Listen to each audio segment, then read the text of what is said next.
What's going on, guys? How we doing out there? How is the lockdown, the isolation, the silent running? How's everyone doing? Kind of the same old for me. It's the blessing and curse of working like this is the fact that it's kind of feels the same, right? But yeah, a little less social, but hanging in there. So, how was the weekend for everyone? Pretty tame for me. Basically just worked. Not too much of a shock there, but tell you what, I'm going to start this off right with a official bombing raid. Excuse me. But what are you guys up to? What is new for you folks? Anything interesting? For me? Yeah. No, but I am going to treat myself.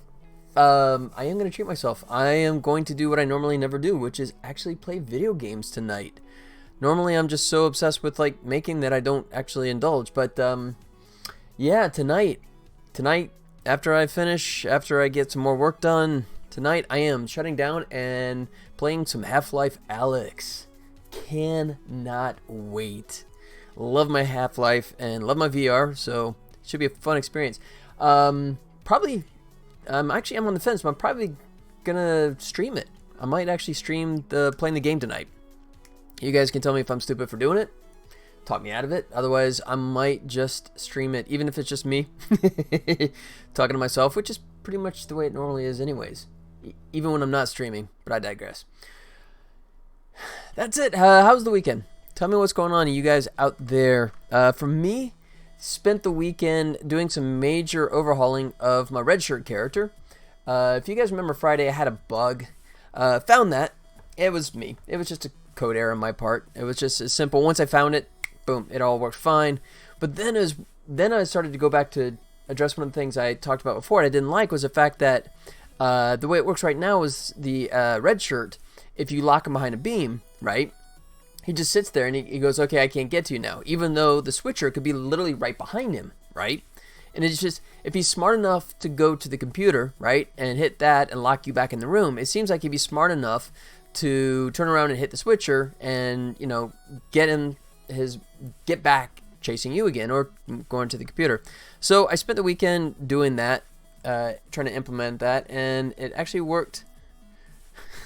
Sorry, email cracked me up there. So yeah, worked on implementing that, and actually came together really nicely. It was pulling out some hair because I had to sort of undo a lot of the stuff I'd done because I'd hard-coded it that he's either going towards the door or towards the player, and that's it. So I had to do some major overhaul to his code, but I'll show you.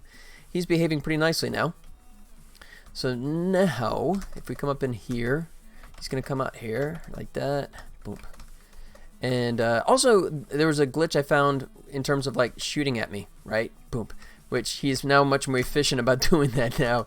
So for example, if I jump in here, there. So he's going to hit that. So he's going to come towards me. Boom. And he's going to, oh crap, let me go back.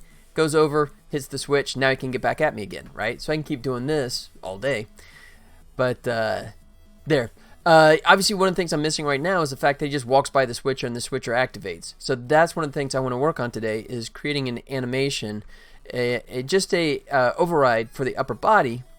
He does that occasionally. It's interesting. I'm not sure. It's something to do with the waypoint search on that. But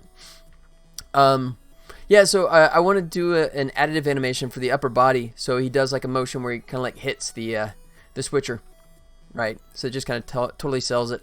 Once he comes in here, boom, he just shoots at me. So that it's funny because the reason he shoots more now is not because I told him to, is the fact that before I did something stupid where basically I was doing a check on can I shoot him, and my check was based on which direction he would shoot, left or right, and I was basing it on your position versus the red shirt's position. But idiot me, I was doing player for world position, and for the red shirt I was doing local position. So it was constantly checking and saying that, okay, yeah, I'm sending out raycast to see if I can hit him, and I can't because he was trying to shoot in the wrong direction. So that was just a stupid fix. But the cool thing now is that he is much more likely to shoot at you, right? Which is probably maybe not great for you, you know, because he's definitely going to take more pot shots. But it definitely plays much more interesting now. So come here. I'll let you. Come here. Come on. So then he checks. Whenever he hits a waypoint, which is one of the edges, he'll recheck and say, oh, I can get at him now. So he doesn't bother to go back over to the switcher. Oh, and another subtle thing, too, is before, every time he walked by a switcher, he would hit it, right? Which would be stupid because he would sometimes activate it even though he was turning on a beam, like, right in front of him, which is the last thing you'd want to do, right? Like that. I just locked myself out. But now he actually does a check, right? I do a path search, and now determines, do I actually need to hit it, right? So for example, I'll draw him over here. There. So now he's going to hit that one, and he's going to hit this one, and you see he doesn't hit it because he doesn't need to, because he can get straight to me. So he's much more intelligent in that sense. So conversely, if we, yeah, I know, come here, buddy. Oh shoot. Ah. All right, I'm trying to be too clever by half. Come here. There. There. Oops. So now I turn that on, so now he goes over. He goes up to that one, and that's because when it does a waypoint search, and if he's like on top of it, it sort of confuses it, and it doesn't register it as like right there, because I don't have a waypoint underneath the device itself. So I'm debating whether or not I want to do that, or just kind of let him kind of sometimes wander to the one above. It's a minor thing. But we'll see. I'm debating whether or not I want to go to that effort. But anyways, what the key thing for me now is to have him, if I sneak through here, have him, boom, do an animation like that, where he's hitting the switch there.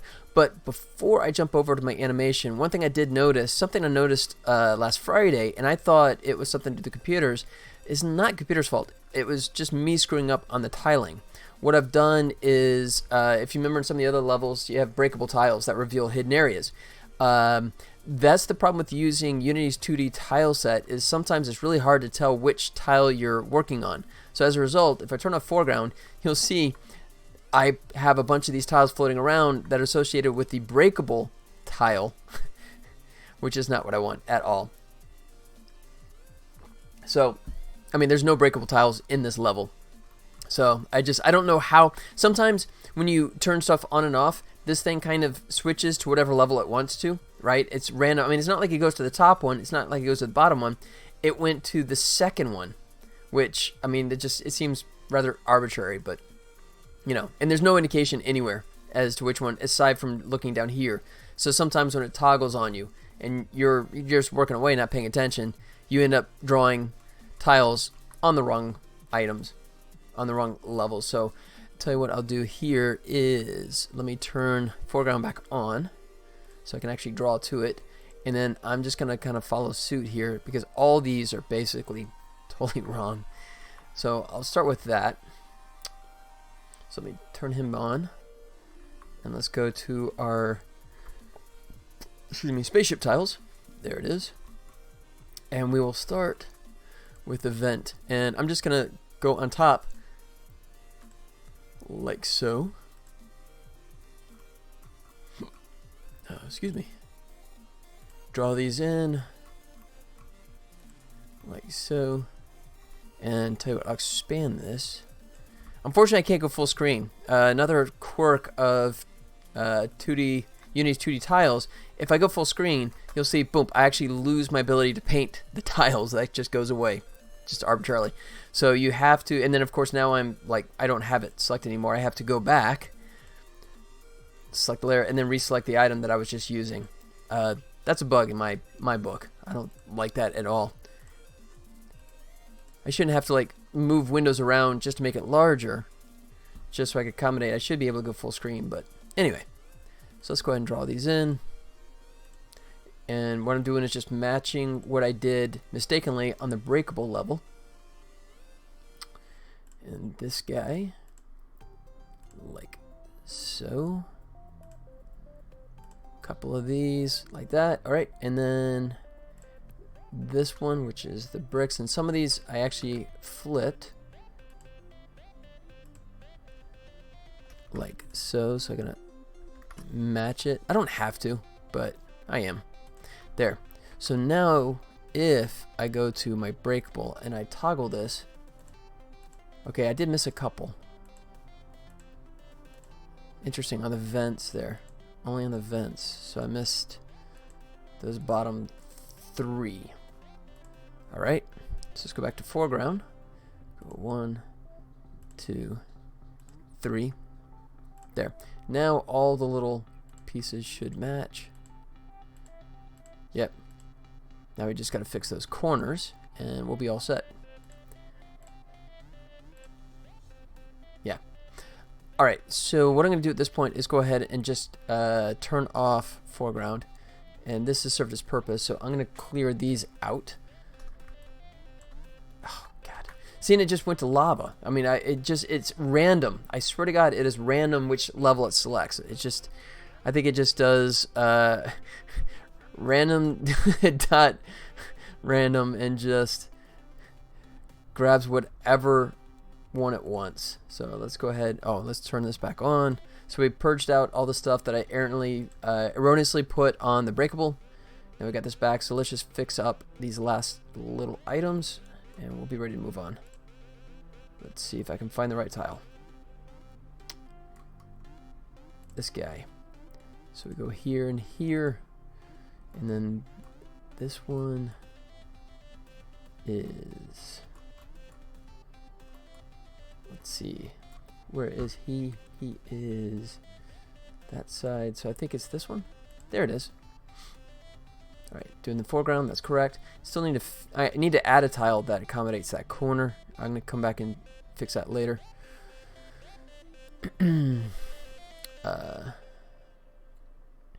I could, if I don't get lazy, I could just do this.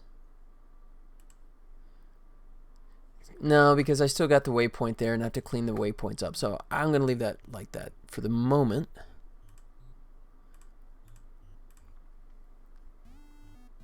All right. So that's all good. Oh, we got one corner to fix here. Like so. See, there it goes. It went to breakable again. Why in the hell would it switch to breakable? That's broken, dude. That is just absolutely freaking broken. So now I got to go back and check how many others it probably went to that one. It did. See, look at that. That is an absolute and utter bug where it just arbitrarily switches levels on you, right? For what I think is no conceivable reason. So, I mean, let's see. Foreground, stop changing on me on your own, you piece of crap. Do it again and I go to Unreal, man. I ditch you, Unity. Just because I've been using it for 10 years. Doesn't mean I won't kick you to the curb. Okay, no, I probably won't. Okay, we're all good. Control S that. Okay, so that's cleaned up. So now, let's double check. Hey, look at that. Nice and clean. That was easy, right? Oh, wait. Nope, I got one more too, don't I? Right in here. Forgot about this guy. And now it's on lava. Oh, because I was toggling that to check. Okay, that's fair enough, but it's still, why would it? Oh, God, never mind. I give up. Wasted breath. Should be this guy right here. And then one more. Done. Now we're good. Good. So the computer's fine. I should probably actually add little drop shadows to those guys. That's definitely a CBB. Okay. And we happy? I think we're happy. Yep. Alright, so one thing I could do, which I haven't done, is right now I have it all hard-coded to just repeat that one level. So spaceship, and then here, I got it hard-coded. So let's go ahead and see how we do by going through all of the spaceship levels. I'm going to leave it in God mode just because I don't want to screw up. And I just want to check these levels. But now that I have the red shirt smarter, and he doesn't fall for this stuff quite so easily. There he goes. Oh shoot, you jerk. And he, ow, I just ran right into that, didn't I?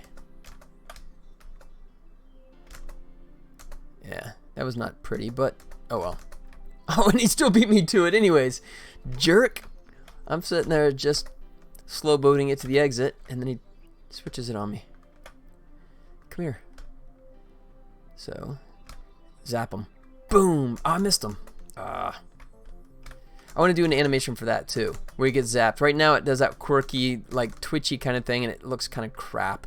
Where it was left over from when I was having him walk through it. I was thinking it'd be like electricity going on top of him. Right now it looks like garbage. So I want to revise that.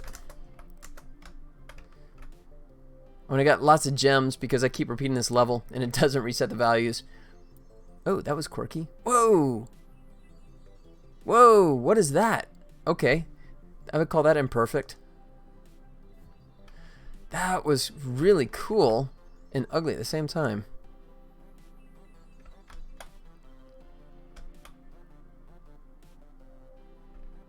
Wait, he keeps screwing up. He like hits it. Oh crap. Okay, maybe not as done as I thought it was. Testing on that one level. See, wait, why is he... He wants to get zapped. Where are you going, dude? You can get to me now. Why are you going over there? Come here. Oh, he's not so smart after all. He's pretty damn dumb.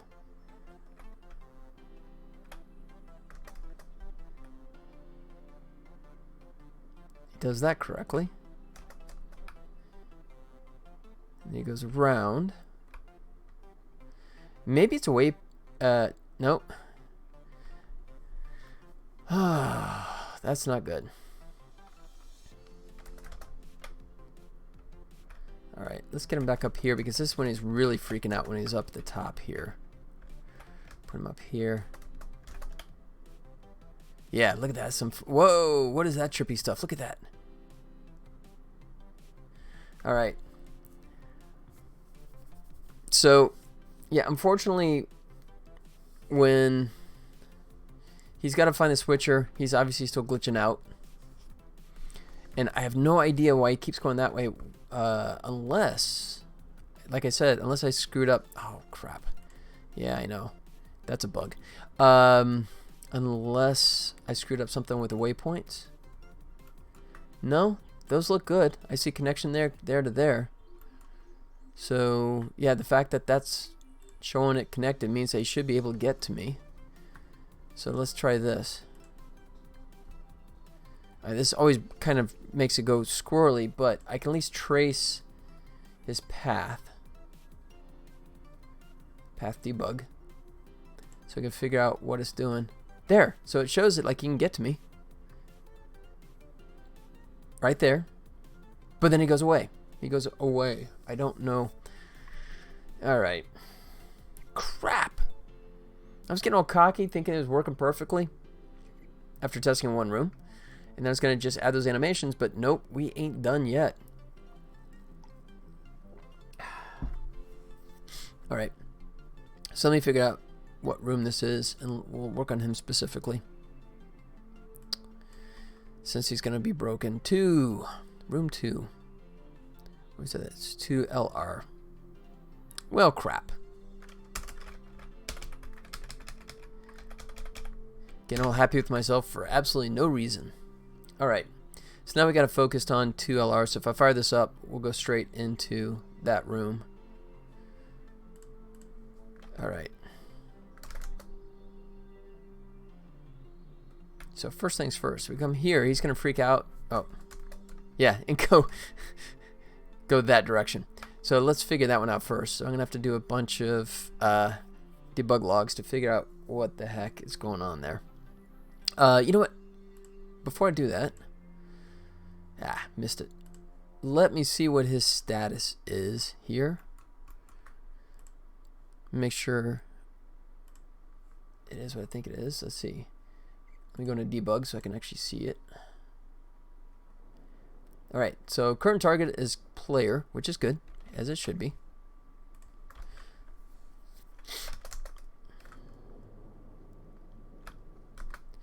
Alright, he's still chasing player. That's good. And then he's going off that direction. Okay, so let's see. So we're obviously getting to transporter in then. So let's go to our space cat and close everything else for the moment. Close all but this. Go. Is it in transport? No, it's the other way around. Transport end. There he is. All right. Okay, so he finishes glow. That's right. He should go into look around right from the beginning, right? But it looked like he.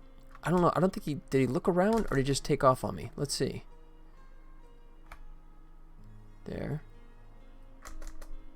Yeah. Okay. Wait. He's doing a firing. Let me not make myself a target and double check if he. If he doesn't do a look around, then something. Let's see. Yeah, he looks around and then he goes the wrong direction. Okay, good. So we do the look around, and then we select path search type, which means come down here and his target, right? And then we finish. So we are going to here for the path callback. All right. So we say drug log. No path found. I used to have a text that said that, but I guess I deleted that a while back. I don't think that's going to be the case, but just in case, we'll leave that in there. Alright, so we're not on the path to the switcher, that's correct, and we're not at 200, which is the beginning, so we should be here. Oh, let's see. Wait. Why am I checking if there's a switcher there? Aaron, what up, buddy? How's it going, man? Welcome back. Welcome back. Nice, good start. You're up to 40. There you go. How was your weekend, man? Anything exciting? Or are you just like stuck at home like pretty much, well, the world? A bit depressed, if I'm honest. Yeah, I understand, man. We're in freaky times right now. You able to like, you know, hang out at least by chat and talk to people or something? Or I mean, is it, you know, I mean, is it just the fact that you're stuck at your place, or is there other stuff going on for you? I mean, I feel lucky that I got the missus that I can talk to, you know, not too much. Don't want to wear that out, but yeah. Yeah, I definitely feel for the people that are like, you know, flying solo, because some people in the UK didn't listen. Now the UK is on full lockdown, meaning we can only go out if we need stuff. Yeah. Yeah, we got the same thing here. A lot of the younger set decided that, you know, we are younger and, you know, YOLO, and I'm young, so I'll be fine. So they all headed to the beaches in Florida and California. And I saw a headline that said now all the Florida ones, there's a big percentage of those that are turning positive now. So, yeah, unfortunately, it's the actions of a few idiots that are punishing the rest of us, which does kind of suck. But, yeah, I'm sorry to hear that, man.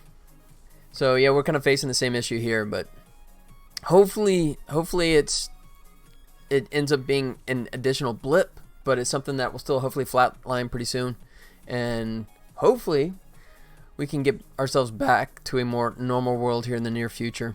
God, I hope so. But are you at least able to do stuff in the meantime, like even though you're kind of stuck, or are you getting like cabin fever? I know that's true for a lot of people. This is really gonna kill Blackpool's tourist trade, the thing that literally keeps our town running. Yeah, I live in Las Vegas, so I can sympathize. Yeah, you know, I mean, it's funny because I heard something on the radio that said the biggest tourism is the second biggest form of income for the government here, and they said the number one is taxes, sales tax, and it's kind of like, I don't think that really counts as an industry. You know, sales tax to me is not an industry, right? Tourism. Yeah, here in Vegas, it is definitely tourism. So, and all the casinos are shut down. Yeah, I mean, the Hakusen, I just saw a headline about that. The Hakusen is a super famous club here in Vegas, and apparently they shut that down, and 1,600 people got let go, which I mean, heart goes out to those that got let go. But my question is, they got 1,600 people working for a nightclub. Excuse me. I mean, I don't know. Is Hakusen a series of clubs? I don't know. I'd have to do a little more research on that. But it just seemed like a lot of people working for the Hakusen. But yeah. Well, not really. I normally stay indoors because of my panic attacks and anxiety, but I have electric meters that you top up like a phone, so I need to go out at some point to get, oh, got it, electricity? Oh, geez. Okay. Yeah, I mean, I've been going out for, like, grocery store runs, which I'm not sure how it is for you guys, but when it first hit, the store just got gutted. And what I'm happy to see is that it's sort of normalizing a little bit, right? I mean, meat is still like, non-existent, right? I mean, there's no frozen meat, all that kind of stuff. That's all still pretty much, insanely hard to find. But I mean, I got a roasted chicken for us last night, so that's good. But yeah, that sucks, man. I'm so sorry to hear that. But I don't know. I'm hoping on short term, and I mean, there's a whole chorus of voices on all sides that say it's going to be days. Some people are saying it's going to be years, and God knows where the reality is, right? I went to the shop at 8 a.m. and all the milk was gone, all the tissue paper was gone, bread was gone. Jeez, man. Yeah, I didn't look for toilet paper. Thankfully, my wife and her mom had stocked up. Ironically, she'd done a Costco run a couple weeks ago before this was a thing, right? Just on a normal Costco run before, all hell broke loose. So we're good in that area. But, yeah, we actually, nice to say that our grocery store locally here, plenty of milk. Now, I mean, they are locking it down, right? They're all basically saying that, you can only buy like one or two of certain items, like eggs and milk and that kind of stuff, and the meat as well. But that seems to be working, because when I went yesterday, it wasn't swamped, right? It was orderly, and people were doing a pretty good job of like trying to keep their distance from each other. It felt like a it felt like a social of ugly people that didn't want to talk to each other at all, right? Yeah, but that don't work if you go with a group of people and farm this stuff. Okay. Yeah. Yeah, that's true. That's true. Man, I'm sorry, man. That does suck. That really does. Oh, jeez. Well, I don't know. I mean, at least, like, the hoarding stuff, I figured, as I talked about before, I think, the good idea behind the hoarding is that once people has hoarded all the stuff, then they're not going to go out and do it again, right? So at least I thought some of that would kind of normalize out. But yeah, staples, right? Like milk and things like that. Yeah, that's going to be stuff that people keep burning through. And, that kind of sucks if everyone's just buying it like crazy. So I'm sorry, man. I definitely feel for you. A truck today was stolen and it had 250,000 rolls of toilet. I'm sorry, I shouldn't laugh, but wow. There's two trucks side by side. One was filled with 250,000 rolls of toilet paper, and the other one was filled with gold bars, and they stole the toilet paper because they wanted the one that was more valuable, I guess. That's how great it's getting. Jesus. Wow. That is totally crazy, man. Jeez. Yeah, I saw an article too about a husband and wife that were freaking out because the manager in a grocery store would not let them buy like 500 cans of soda, right? Those are the kind of people that you just kind of want to say, you know what? Tell you what, these big scary angry guys over here want to have this discussion out back. So why don't you go along with them and they'll let you have your say? What do you say? Jeez. So. I don't know. I mean, these kind of situations, I think it brings out the best and the worst in people. But those are great examples of the worst, I guess. Jeez. I'm sorry, man. I'm sorry. Yeah, it's silly. Yeah. Yeah. Well, fingers crossed, man. Let's hope that this stuff starts to at least flatline and calm down a little bit. But I guess it is random. I guess it's some areas are going to be, okay, and some areas are just going to be like nightmares. I mean, I imagine like in New York City, right? I was talking to my folks, and they were, my staff was making the point that, like in New York, right? They really don't have grocery stores. They just have like corner markets, right? And all those are probably picked over to hell and back. So, I mean, I got to imagine in some of those big inner city areas, that's got to be even dicier. But, jeez. Yeah, I don't know, man. So, I guess all I can do is keep plugging away. Bide my time and hope that it calms down. Could have happened as a better time, more me, since I just moved in and I still have bills to cover, like 2 times the internet bill now. I have to stock up on electric and food and etc. with money I don't have. Jeez. Well, didn't you say that the government's going to start stepping in, doing like an 80-20 split or something like that? Or is there a lag time of when that actually does happen? Or is that's nice, but it doesn't help enough? Tell me how that is over there. For people who work. Oh, got it. So everyone else is kind of like just make do, right? Jeez. If you don't like it, get a job. Oh wait, you can't. That's right. Yeah, you were mentioning that you were trying to get that one. Yeah. Jeez. So yeah, I was kind of curious how that was going to play out too. I mean, God. I mean, in a short-term thing, I think it's okay, but if it's prolonged, right? People are basically going to start going, I can't deal with this anymore, and I don't know, man. I don't know where it goes from there. Well, I guess we're going to find out. Jeez. All right, so I'm going to see if I can find out what I'm doing wrong here. Saying it's going to last 12 weeks at least. Yeah. What was that? Is that Boris that's saying the he? I'm assuming that's Boris speaking. Like I'm on first name basis with the guy. Yeah. Okay. Yeah, and I mean, so what? We're talking like 3 months, and that's nice. But anyone that says definitively, right? It is only going to last a month. It's going to last 3 years. They're full of crap, man. I mean, it's not like you can look at this and guess, right? I mean, well, all you can is guess. There's no way you can look at this stuff. I mean, it's just truly uncharted territory. So I can't understand why people keep throwing out definitives saying this is exactly what's going to happen.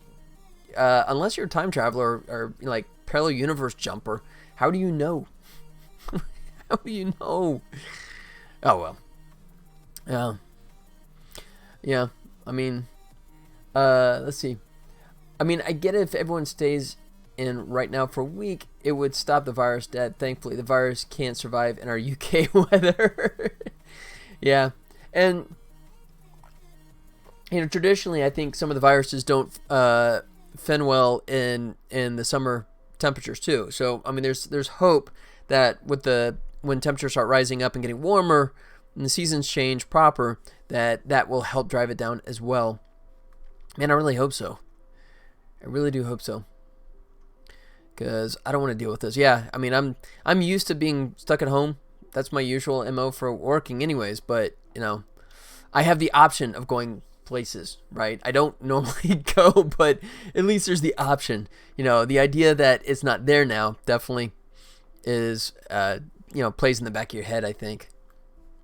But yeah, if it gets drawn out for people, especially ones that are struggling with all the expenses and stuff like that, you gotta believe that the government's gonna step up and offer something, I guess, because I don't know how else you cope, right? Okay, so current target, we should be going after player, so select search path.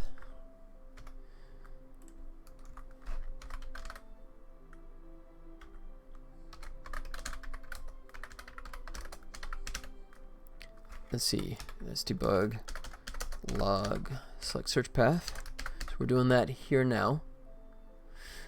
Mind you, 12 weeks is a drop in the bucket in the water. Drop in the bucket in the water for me. When I moved out of a homeless shelter, I stayed in my flat for 5 whole years without even going out. Wow, dude. Jeez. That's tough. I mean, it's, oh, God. I mean, it's not anything that I've ever suffered from, but I can feel for you. I mean, that's got to be such a challenge. You know. But, yeah, and as you said, you just moved to a new place, too. So, like you said, timing could be worse, but obviously it could be better, too. Especially if you just have all those new bills and stuff to deal with. Ugh, yeah, man. I'm sorry for that. Let's see. All right, so I'm searching for player path, right?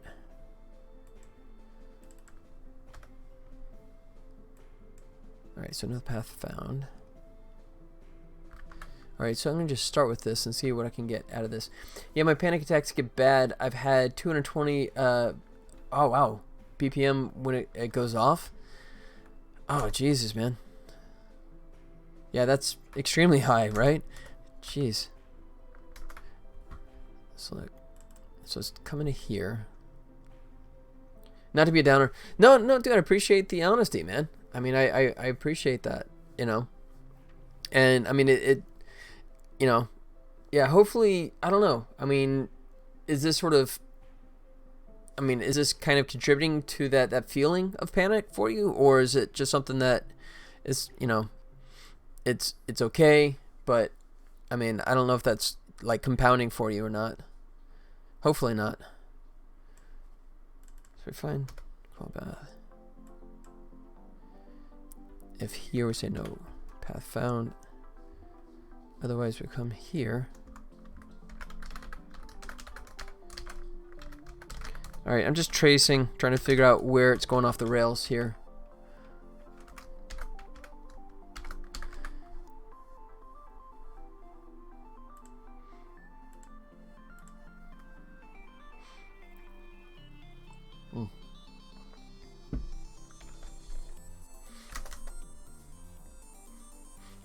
Well, on the plus side, if I can say that, let's see, he's going to go that way.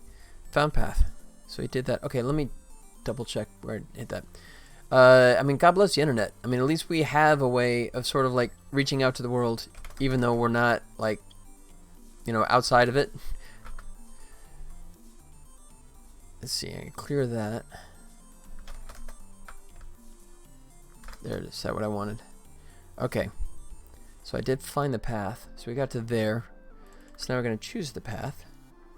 Hit the right button. Alright, so we're doing that. So I'm going to turn these off so we know these are going fine. So we're kind of charting our way through this. So we got our path. We got that. Let's see. And it's probably not going to be one. It's probably going to be more than that. In terms of the number of nodes it found. Well, it's more of my brain overworries and overthinks about stuff. For example, my brain will go, oh, I've cut my finger. My brain jumps to, oh, my finger needs to be cut off. The AR, or I need XYZ. It jumps to worst case, and I know that the chances are it's not going to happen, but it does, and I don't haven't had help for it. Oh man, I'm sorry. Jeez. So you instantly go to automatic worst case scenario. God, man, I'm sorry. My wife points out that I tend to be negative sometimes. I tend to go worst case scenarios in situations, right? For like not something like that, but more for like if I'm waiting for someone to call back, right? Over business stuff or something like that, and they don't call, then I immediately go to worst case scenario kind of stuff in my head. So in that capacity, I'm definitely a worst case kind of guy. I literally got told by a health worker, "It's all in your head, Mr. Simpson." Oh, nice. That's yeah, and it's kind of like, wait, you went to college to come up with a diagnosis like that? Thank you. That's you're a trained professional. That's great. Wow. That's, yeah, that, you know, that's, thank you. And, you know, water's wet. Thanks for the revelation there. That's tough, man. Yeah, you're right, exactly. Yeah, thank you, Captain Obvious. Wow, that's... Oh, hey, wow, okay. Oh, you've cleared it all up for me now. Oh, jeez, man. That's brutal. But, I mean, hey, like I said, at least the internet, right? You get to, I'm here to chat, right? So, at least you have some exposure, right? I mean, God, could you imagine this? If it was, pre-internet, where all you have is maybe like the phone, right? And that's it. That or snail mail. I wrote you 4 weeks ago. Are you still alive? Write me back, right? And then, you wait for something. Now, right? You text message someone and they haven't responded in 10 seconds. You're going to go, wait, what the hell's wrong with them? Right? Excuse me. Yeah, we've definitely gotten to that, instant turnaround response kind of thing, which actually I love. I'm definitely part of that now. I mean, I grew up with the it gets there when it gets there, but yeah, now it's definitely the instant response kind of mindset. I'm just wondering if the internet is going to handle all this, because if they're shutting down places internet goes, then what? Excuse me. Well, I mean, excuse me. Excuse me. I don't know if that's really a possibility, because I mean, it seems to me the beauty of the internet structure is that it's so decentralized, right? Because you would have to have a massive failure on like everything, right? I mean, because data may go slower, but it still seems like it will find its way from A to B, right? I mean, if ICANN went away, then it would become a lot more complicated, because you couldn't type in websites names. You'd have to remember the IP and go to the IP directly. But aside from that, I mean, I can't imagine in this day and age the internet fully going down. I mean, unless it's like some malicious behavior. Yeah, I'm talking about the IPS managing. Okay, yeah, no, that is true. Yeah, I mean, if your internet company, if your internet provider, yeah, if they go down, then that's a whole another ball of wax. Yeah, I don't know about you, but I'm here in my part of the neighborhood, my part of the world. We have basically like a option, right? And they got us over a barrel for that. So, yeah, I mean, it's for us, it's our cable company, right? Or our television cable company. And if they go down, then cell phone, I can connect by cell phone, but that's going to be the extent of it. So that's not a pleasant thought, but I mean, unless you got like a small ISP. Ricky Dimmy Doo. Hey, what up, Ricky? How's it going, buddy? What's going on, man? Welcome. I'm just plugging away trying to figure out what I broke here. Introduced some new features to one of my characters, some better AI, and in the process totally broke something. But welcome. Ricky, you a new visitor? I don't remember you before, but then I'm old and my brain fails, so correct me if I'm wrong, if you swung by before. Otherwise, I'll give you an update on what I'm doing here, aside from just totally screwing everything up, which I'm really good at that. Had the whole weekend to get this working. Pretty new. Cool. Welcome. So, yeah, so working on a video game called Tribble Troubles, based on Tribbles from the classic Star Trek TV series, which I actually have a license for. And trying to work on a section here, which would be later in the game. And he goes that way. He's still going that. Okay. So yeah, he does have 3 nodes, so that's correct. And added a new feature was before he would just chase you, and then sometimes he'd get trapped and wouldn't do anything. So I had the ability for him to go find a switch and free himself. But in the process, I broke something, so now he has a tendency to like not go the right direction. You watched the new Star Trek Picard. It's amazing. Oh, you like it? I saw the first episode. I haven't seen the other ones yet. I'm hoping to get some screeners to watch it pretty soon. I think I mentioned that before. Actually, I get TV screeners, which is always a nice thing. And I'm hoping that CBS Direct Access gives me a screener so I can watch it here for free. Ricky is doing a follow. Ricky, thanks for the follow, buddy. Appreciate it, man. So I'll tell you what. Oh, here, in case you were like under the age of 40, give you a quick rundown. So This is Tribbles, right? This is from the classic episode Star Trek, the Tribble Troubles, right? So they're cute little fur balls, but they have a real bad tendency of eating all the food they find. And that's what happens to your character, your Tribble, is the fact he gets caught in a ship eating all their food.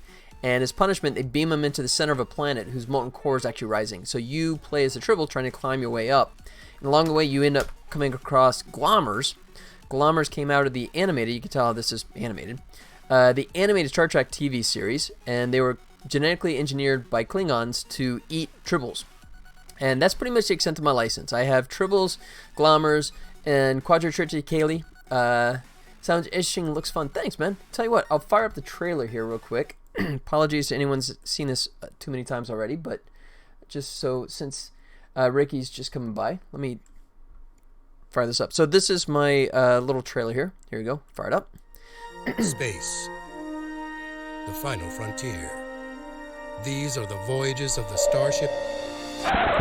Is that a Tribble? On my ship! Tribble Troubles. Boldly go where no Tribble has gone before. Play as a Tribble that's been beamed into the core of a hostile planet.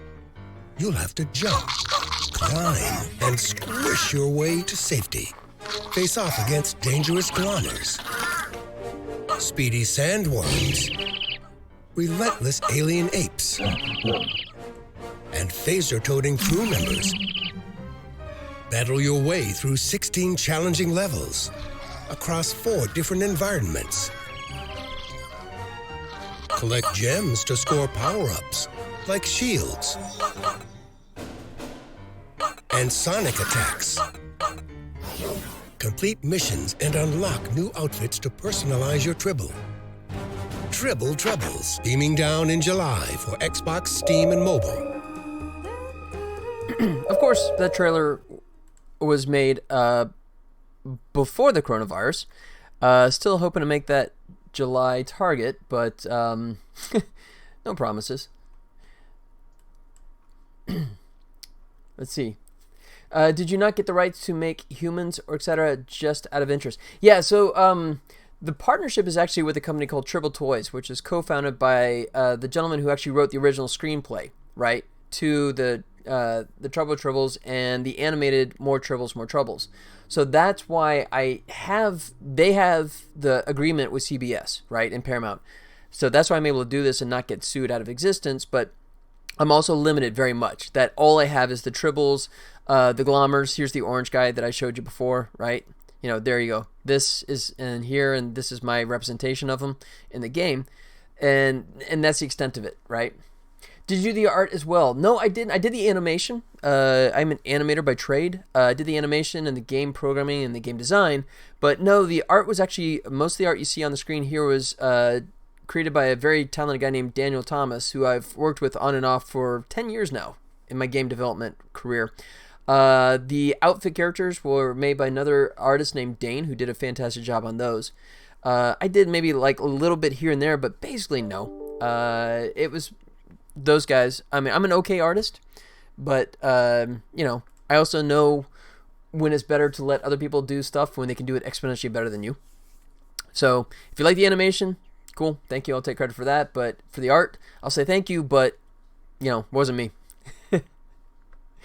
Johnny Ray, Johnny's here. What up, buddy? How you doing, man? How's the stuff in your part of the world, man? In the future, how's the weekend?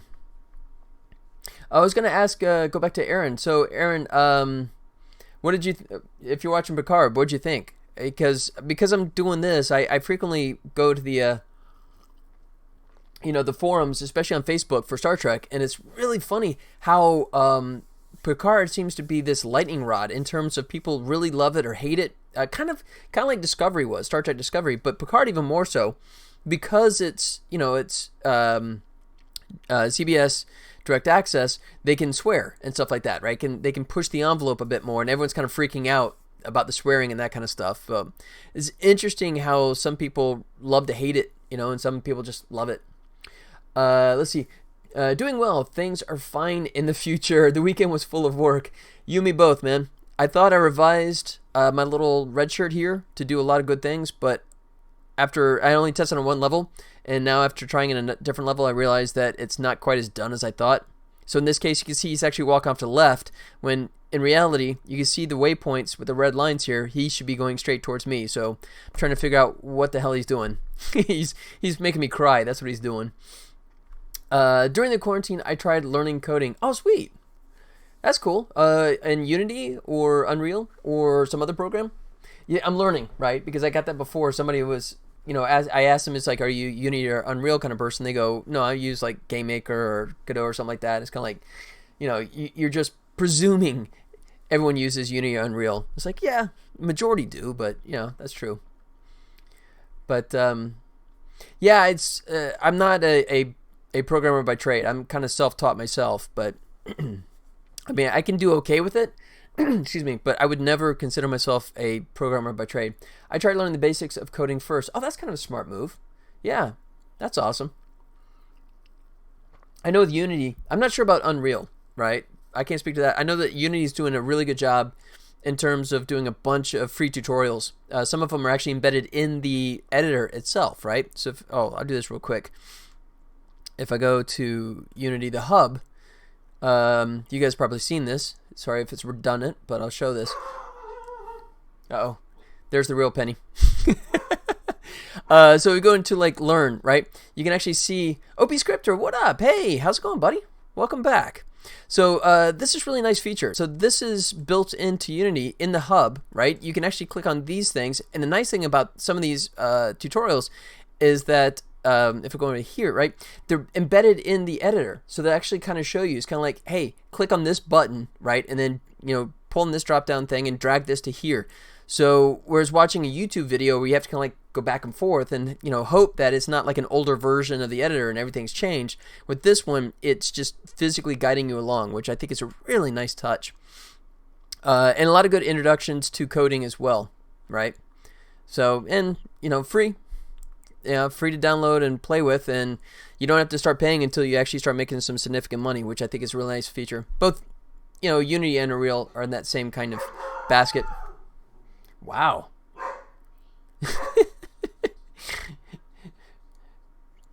We're being invaded, apparently. Penny's fending off the zombies. We've finally gotten to that point, I guess.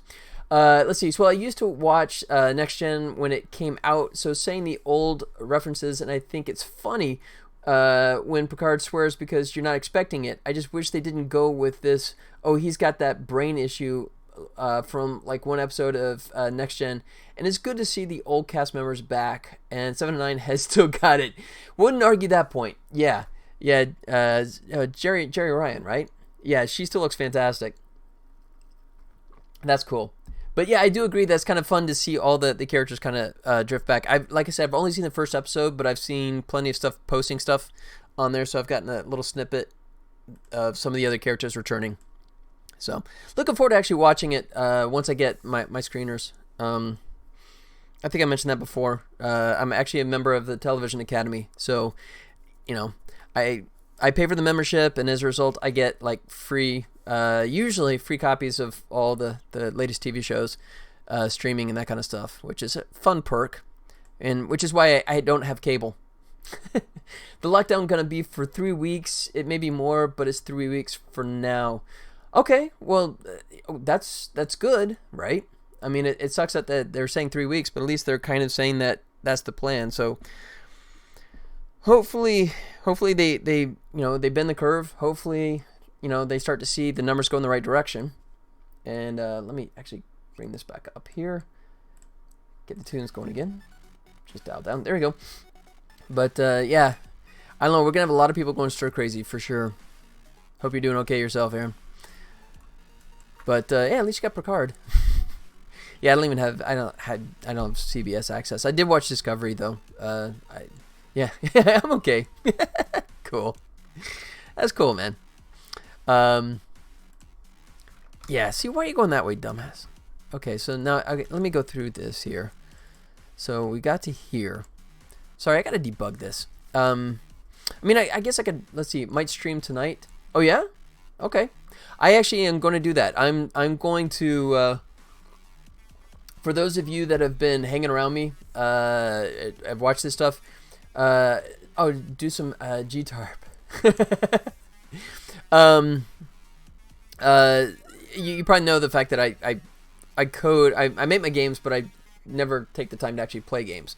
Right? Kind of this self-punishment kind of thing. But breaking that rule for tonight, I'm actually going to play myself some Half-Life Alyx later tonight. I'm going to probably start around 7 o'clock. If I can get everything set up correctly. I'm going to... 7 o'clock my time tonight, Pacific Standard, so I'm going to bust out the VR helmet, wipe the dust off of it. I plugged in my controllers, right, my hand controllers this morning, and the controllers just... You ever heard electronic device yawn? Because it's been so inactive for so long? I plugged in there. Okay, I get the idea. Okay, fine, I've neglected you, I'm sorry. Cool, yeah. Should be fun. I'm looking forward to it, man. I love Half-Life so much, man. I love Half-Life, so I'm so excited, and to have like this little VR experience. And I mean, from what I understand, it's just absolutely fantastic reviews, man. Too bad I can't play the game because damn you, panic attacks.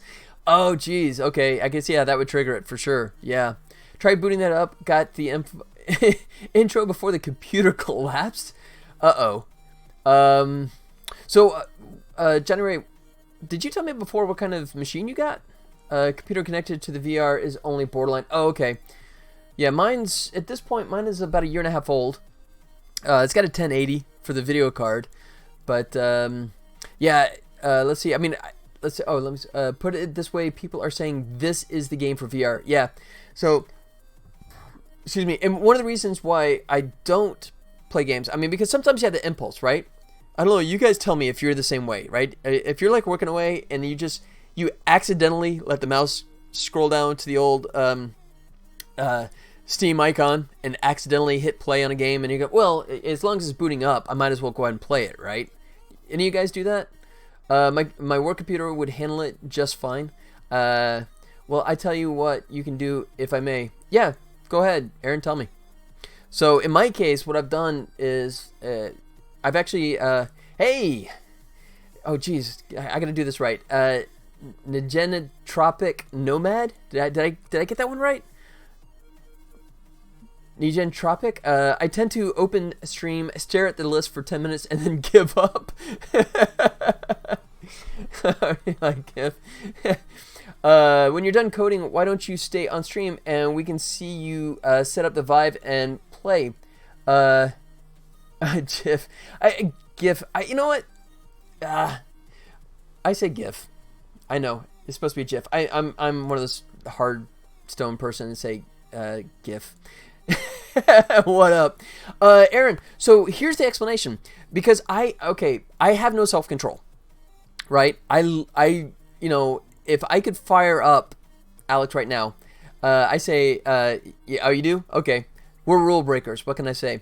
But here's the thing. I literally cannot play Half-Life Alyx right now because what I've done is my computer is set up where I have 2 sets of hard drives, right? Productivity and gaming. So if I want to play a game, I literally have to shut my computer down, open up the box, unplug the drives, and connect the gaming drives. That is the only way that I keep myself from not just playing games all the freaking time, right? Yeah, seriously, my self-control is crap for video games, man. And because I'm over on the productivity side, I keep promising myself if I could just do more progress on the productivity, I'll treat myself with the gaming. And it's bait and switch. It never happens. I never indulge myself, but I'm going to for this one, man. I am absolutely going to do this for Half-Life. I have to. Let's see, if I let myself get pulled into a game, I have to finish it. I will not sleep before I'm done. So I tend to not start any. Yeah, because, okay, for me, Half-Life 1, I still remember that, right? It was so funny. Not being on Twitch is also good for productivity. Oh, that's true. Which is why I used to do it for like 3-4 hours per stream 3 times a week. I've now cut it down to 2.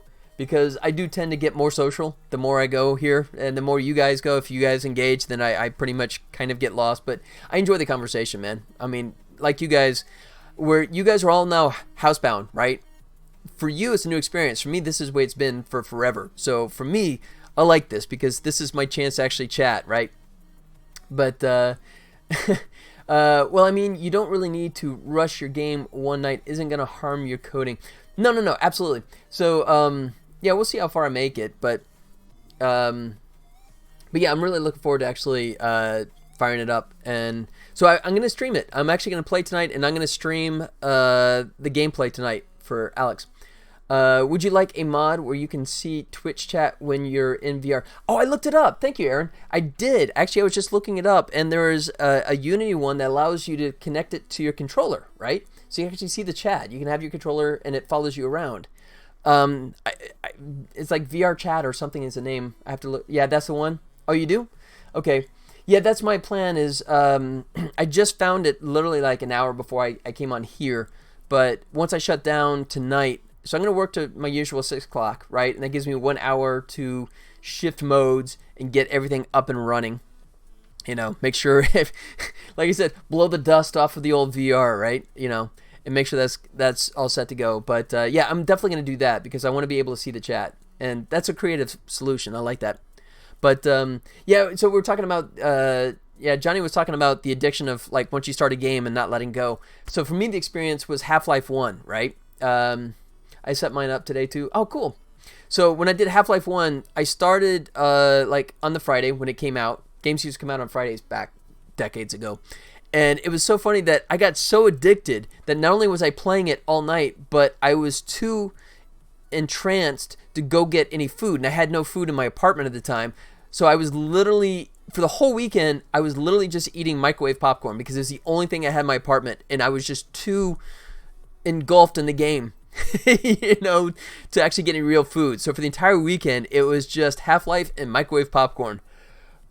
And don't regret it to this day because that was just such an amazing experience, man. And then, of course, Half-Life 2, just even more so. Can't say quarantine has changed much for me either. Managed to sneak in an electronics order from Adafruit last week, so now I have even more reason to sit in front of my computer doing some robotics hobby projects. Oh, that's cool. That's nice. Welcome to my world. Have a seat. I can relate. Yeah, well, that's cool. So that's funny because I think that's going to be true for quite a few of us, right? You know, for as you know, like I know Johnny for sure, right? You know, he's hammering away on his beautiful game. So I think that is kind of true is that for us, we're kind of going, wait, how is this different? Oh, it's a pain in the butt to go get stuff from the grocery store. Okay, I got that. But for a lot of us that work out of the home, it's definitely I'm trying to find a difference here. Right? I mean, it was funny because I was starting the stream, right? And I always start my stream off by going, hey, happy, and then, you know, like what day of the week is. And I was initially in my head, I was going to say, hey, happy Wednesday, good hump day. And I went, wait. And I had to literally look down and kind of go, nope, look at the little thing in the corner of my windows. And it's like, no, it's Monday. Oh, yeah, right. Okay. Yeah. When you don't have a weekend, man, when you just work all days, it does kind of blur on you. It's like the Stone Age when we, going back to our man cave days. I'm in my man cave, man. You see all the stuff behind me, right? Oops, wrong side. That's pure man cave right there. Absolutely. It is wonderful. Yeah, I mean, and please don't misunderstand. This is not me complaining, right? This is me living the life that the 10-year-old version of me dreamt of. Going, when I grow up, I want to be this, right? So yeah, not complaining, not bitching a bit, man. You know, happy this is all going like it is. How'd you do? Oh no, that was a miss. Yeah, I wasn't hearing any complaints. No, good. I'm just clarifying. I just want to make sure because I don't want anyone to kind of go, yeah, what would you prefer? No, this is pretty much it. All right, so I guess I should free this stuff up and let's go. Let's see. Okay, so it's not a 1, so we're down here. So I'm just gonna like bring these back to life and see if I can figure out why he's going wrong, because this is pissing me off. It worked fine on that one level. Oh, there you go. Look at that, Johnny Ray. Wow. As if you didn't have enough of a high score already. You just had to rub our noses in it. Don't go up against Johnny Ray, man. He will destroy us all. Oops, I got cap lock on. All right. So, and here. All right. So this. Oops. All right. Now I get a better sense of where the hell it's going and why he's going weird on me. Let's try this. Penny and I have an arrangement. Is that why she... It looks like she put on a couple pounds there. So you've been feeding stuff behind my back, right? All right. So that's... Okay, so we go here, right? And then we come down to here. So we'll go to target. Okay, so good. So let me go ahead and undo this because we're making it to go to target. So I'm going to knock out these guys because there's no reason. Because we know that they're not the culprits here. Right? Alright, so then let's go to target. And figure out why he's going stupid on me. There you go. Oh no, did you have a miss? Oh no. No? Was that a guilty... No, that's completely untrue as far as you know. Yeah, with my wife home, you know, her business is doing the send everyone home kind of stuff. Penny thinks like every day is happiness now, right? She's always a happy dog anyways, but yeah, with all of us here at the house, it's funny because normally she has like peaks and valleys in terms of like excitedness, but she has just been like rambunctious 24/7. She's very happy. All right, so, oh, that's center. That's not gonna... That's not... Oh, wait. Unless I have that set up as... No, that is center, so that is correct. Graphic. Yeah, I know you're going to hate that. Fine. Okay, let me deselect that. Let me go transport. Let me make sure that that is correct. There. So here, let's go down to here, and we check he is edge type center. He's 0. Okay, so that is correct. So we're in this section. So let's figure out... Oh, I may not have given that any love, so that might be why. We went to Canada to visit my wife's family over summer. Ida, our dog, stayed at a farm, and she was in fantastic shape. 5 weeks later, she came back rolling. Yeah. The little feet just barely over the belly. Oh, God, I got to find that. I know a way I'm going to find this, but... Family dog... show overeating. Let's see, videos. See if I can find it here. Hold on real quick because I love this. This is one of my favorite animated things. Is it was an animated episode of Amazing Stories, Spielberg's thing, and it was directed by, at the time, an unheard of Brad Bird. And of course, Vimeo's not going to work. I don't know about you. I've had problems with Vimeo running on Chrome. For some reason, it doesn't really want to behave. So I'll bounce over to Edge for no reason. All right. So this is it, but it just... Here you go. It just made me think of this moment here. See if I can find it. Let's see.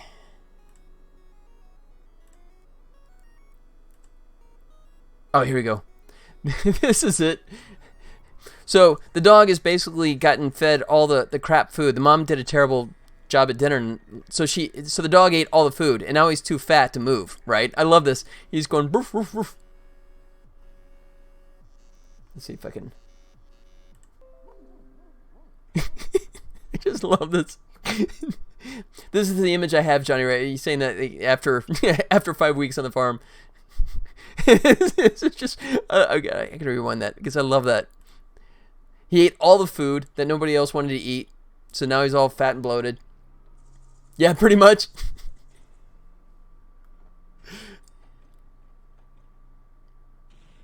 I love this. Like I said, Tim Burton always gets credit for this episode because he did the character designs, but in reality, Brad Bird actually directed this episode, and this is years and years before Giant. So.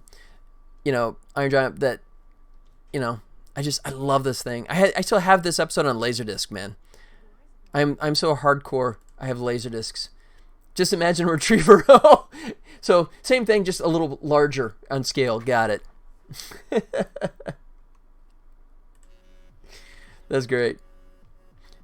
So your dog looks at you and kind of goes, so, yeah, I hear, the farm is a safe place to be these days, so let's go back there.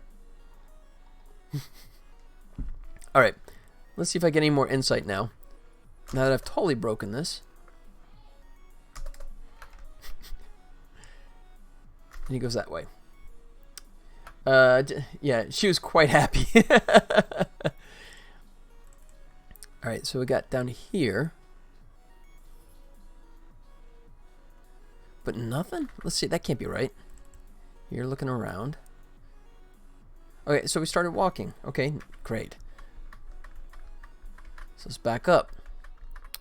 I feel like doing the world's worst detective here. I'm gonna hear my wife. I know you can hear her in the background. It's a little too quiet probably, but she's shouting. Sometimes, where Penny kind of respects my authority, right? So Penny doesn't jump up on me, but, when it comes to my wife, Penny owns that, Penny jumps up on her all the time.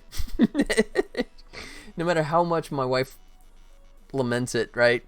Doesn't stop her.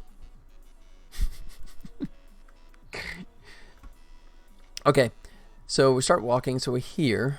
So we'll contact an edge. So let's see if we're here. All right, so this.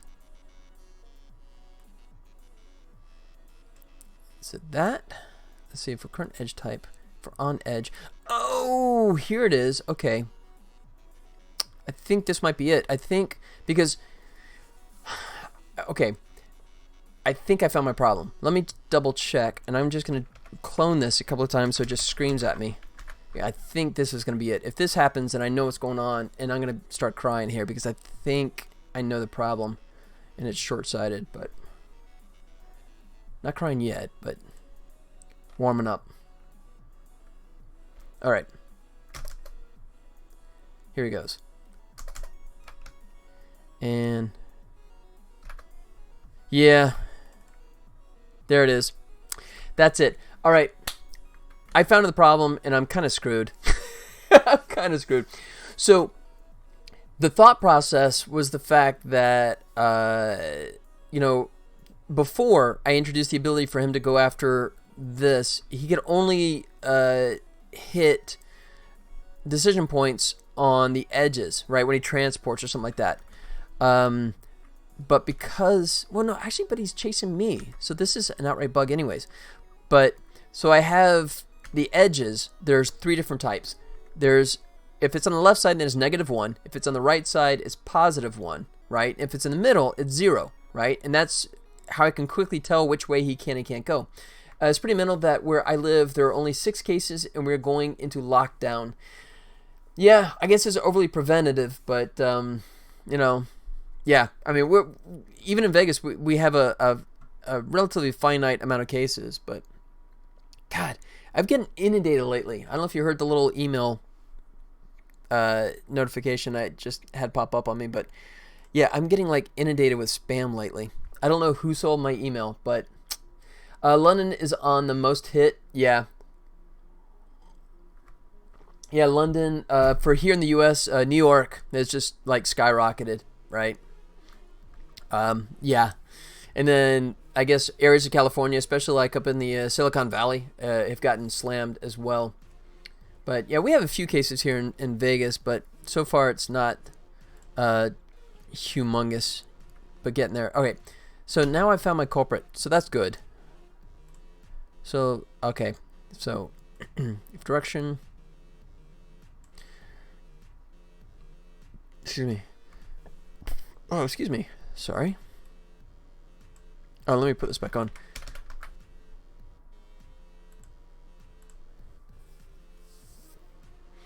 Alright, so let me see if it's actually going to retry. But if it did, it should find me.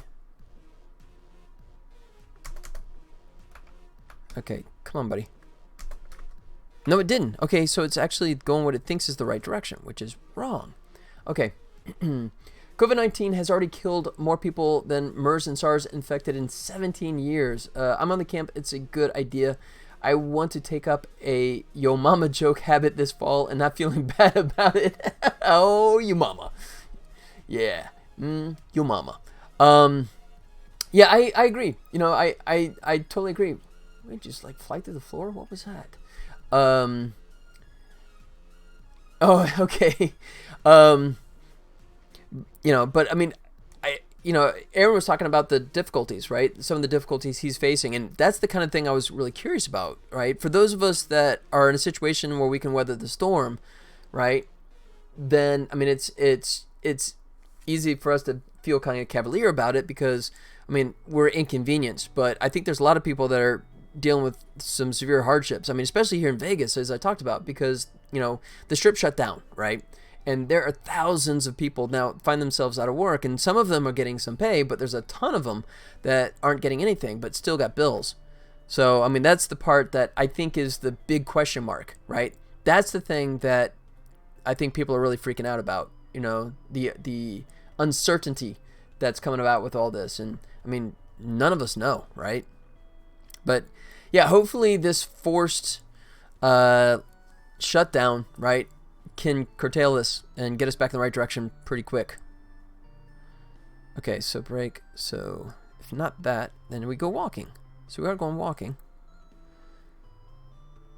in our direction. Let's see.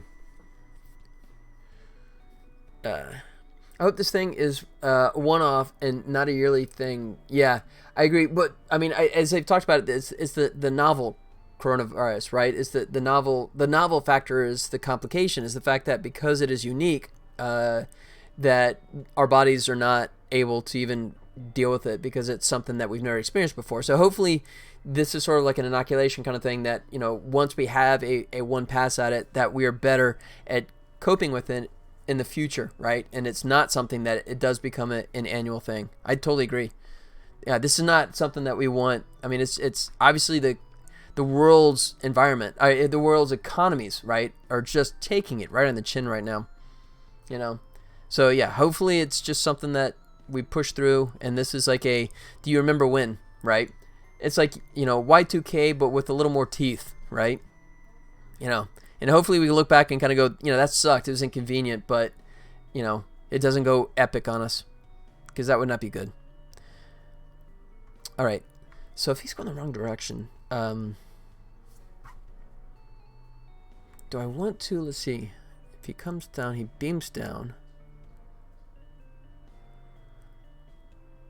Let's see.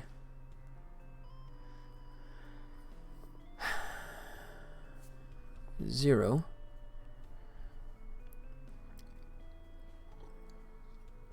All right. So, obviously he's going in the wrong direction, but I got to figure out where the direction is being fed. Because he should be coming down that, and he should be going that way.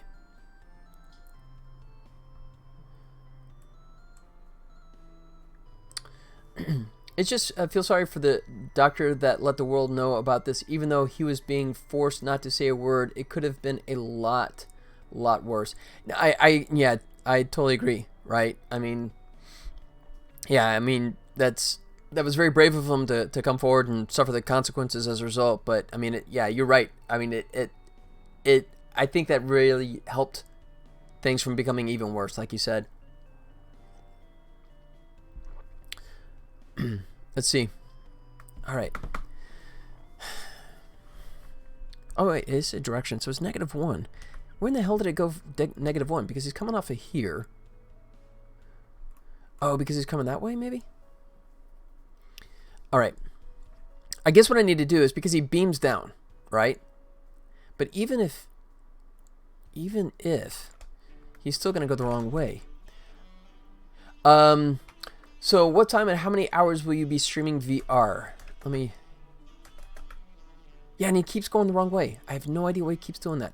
I'm going to start probably, and don't hold me to this, it depends on technical issues I might have, but if everything goes well, it'll be 7 p.m. my time, which is 7 p.m. Pacific Standard Time, and probably for about 3 hours, minus potty breaks, but yeah, probably 7 to 10 my time.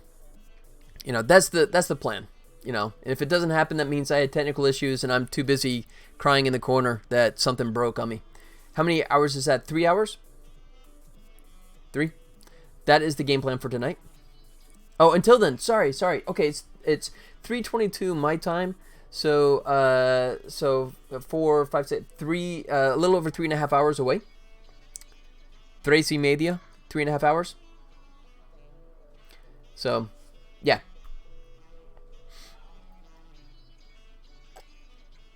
That's it. Should be fun. And like I said, I'm gonna set up the little chat thing, so I should have like the ability to like look at. Of course, I don't know. I may not be looking at this, right? If there's a bunch of head crabs coming at my head, I'm probably gonna be a little focused on that more than reading the chat, you know. And I'm also not.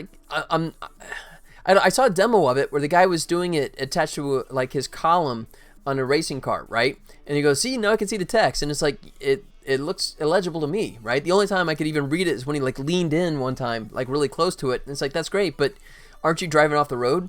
You know, if you're physically moving your head down and looking away from your, you know, your windshield view, you know, that kind of seems pointless. You know, I mean, that's like, I guess it's okay to text and read text when you're in a virtual driving environment, but you know, so we'll see. I may have to like play with the chat window when I get the VR set up to figure out how that's going to work. All right. So I'm getting sick of this. I'm going to have to dig deeper because unfortunately it's a little more convoluted than I thought it'd be, the way it's branching off here incorrectly. So I think I may actually bounce over and do that animation I was talking about doing, which I wanted to do anyways. Well, the app I got, you can have it always on screen, but you can have it on your arm. I think that's what I prefer. It was just to have it like attached to the controller, I think, so I can glance at it when I need to kind of keep glance at that. Well, if you need help setting it up, give me a message on Discord. Will do, man. Absolutely. Yeah, cool. All right, I'm going to duck out for a quick restroom break and come back. And when I do, I'm going to come back over and forget this for the moment. I'm going to do the animation I talked about with him hitting the switch, right? Because right now the switch just kind of goes off when he walks by it and it looks really funky. So I want to introduce an animation of that. But I'm going to duck out for just a quick second. I'll be right back. Of course, feel free to throw the Frisbee for Penny. She'll love that in the meantime. And I'll be right back. Hang tight, guys.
All right, and we're back.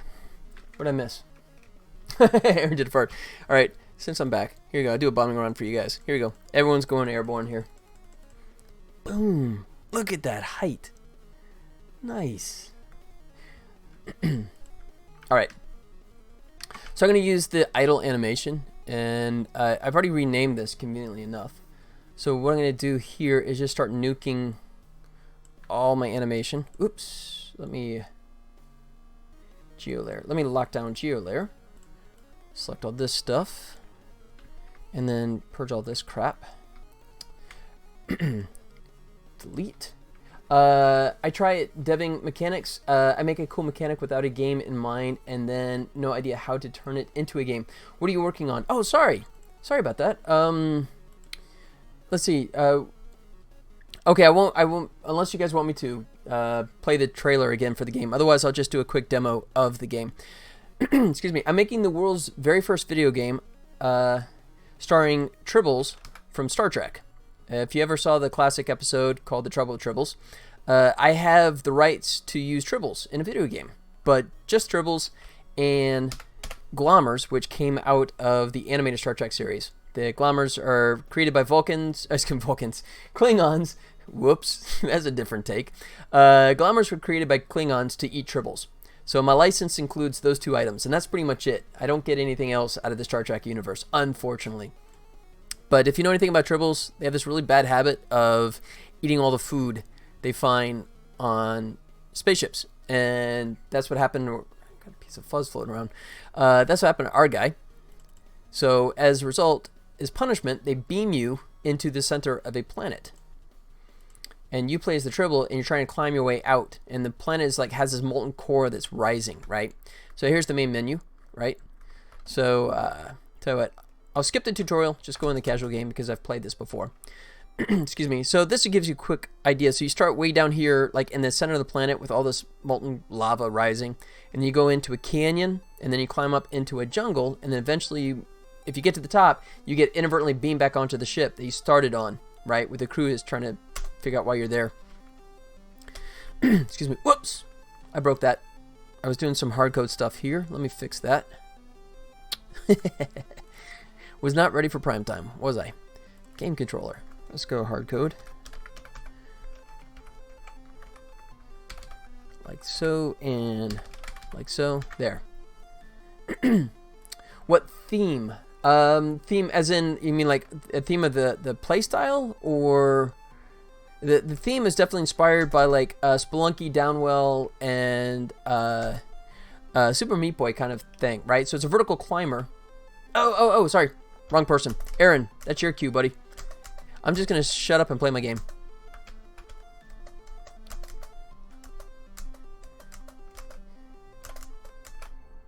Aaron, he be talking to you, buddy. Yeah, that's a glitch. I got to fix that up. Yep. Yeah, I'll let you guys just talk. I'll just sit here and play my game. Appreciating the tour. Cool.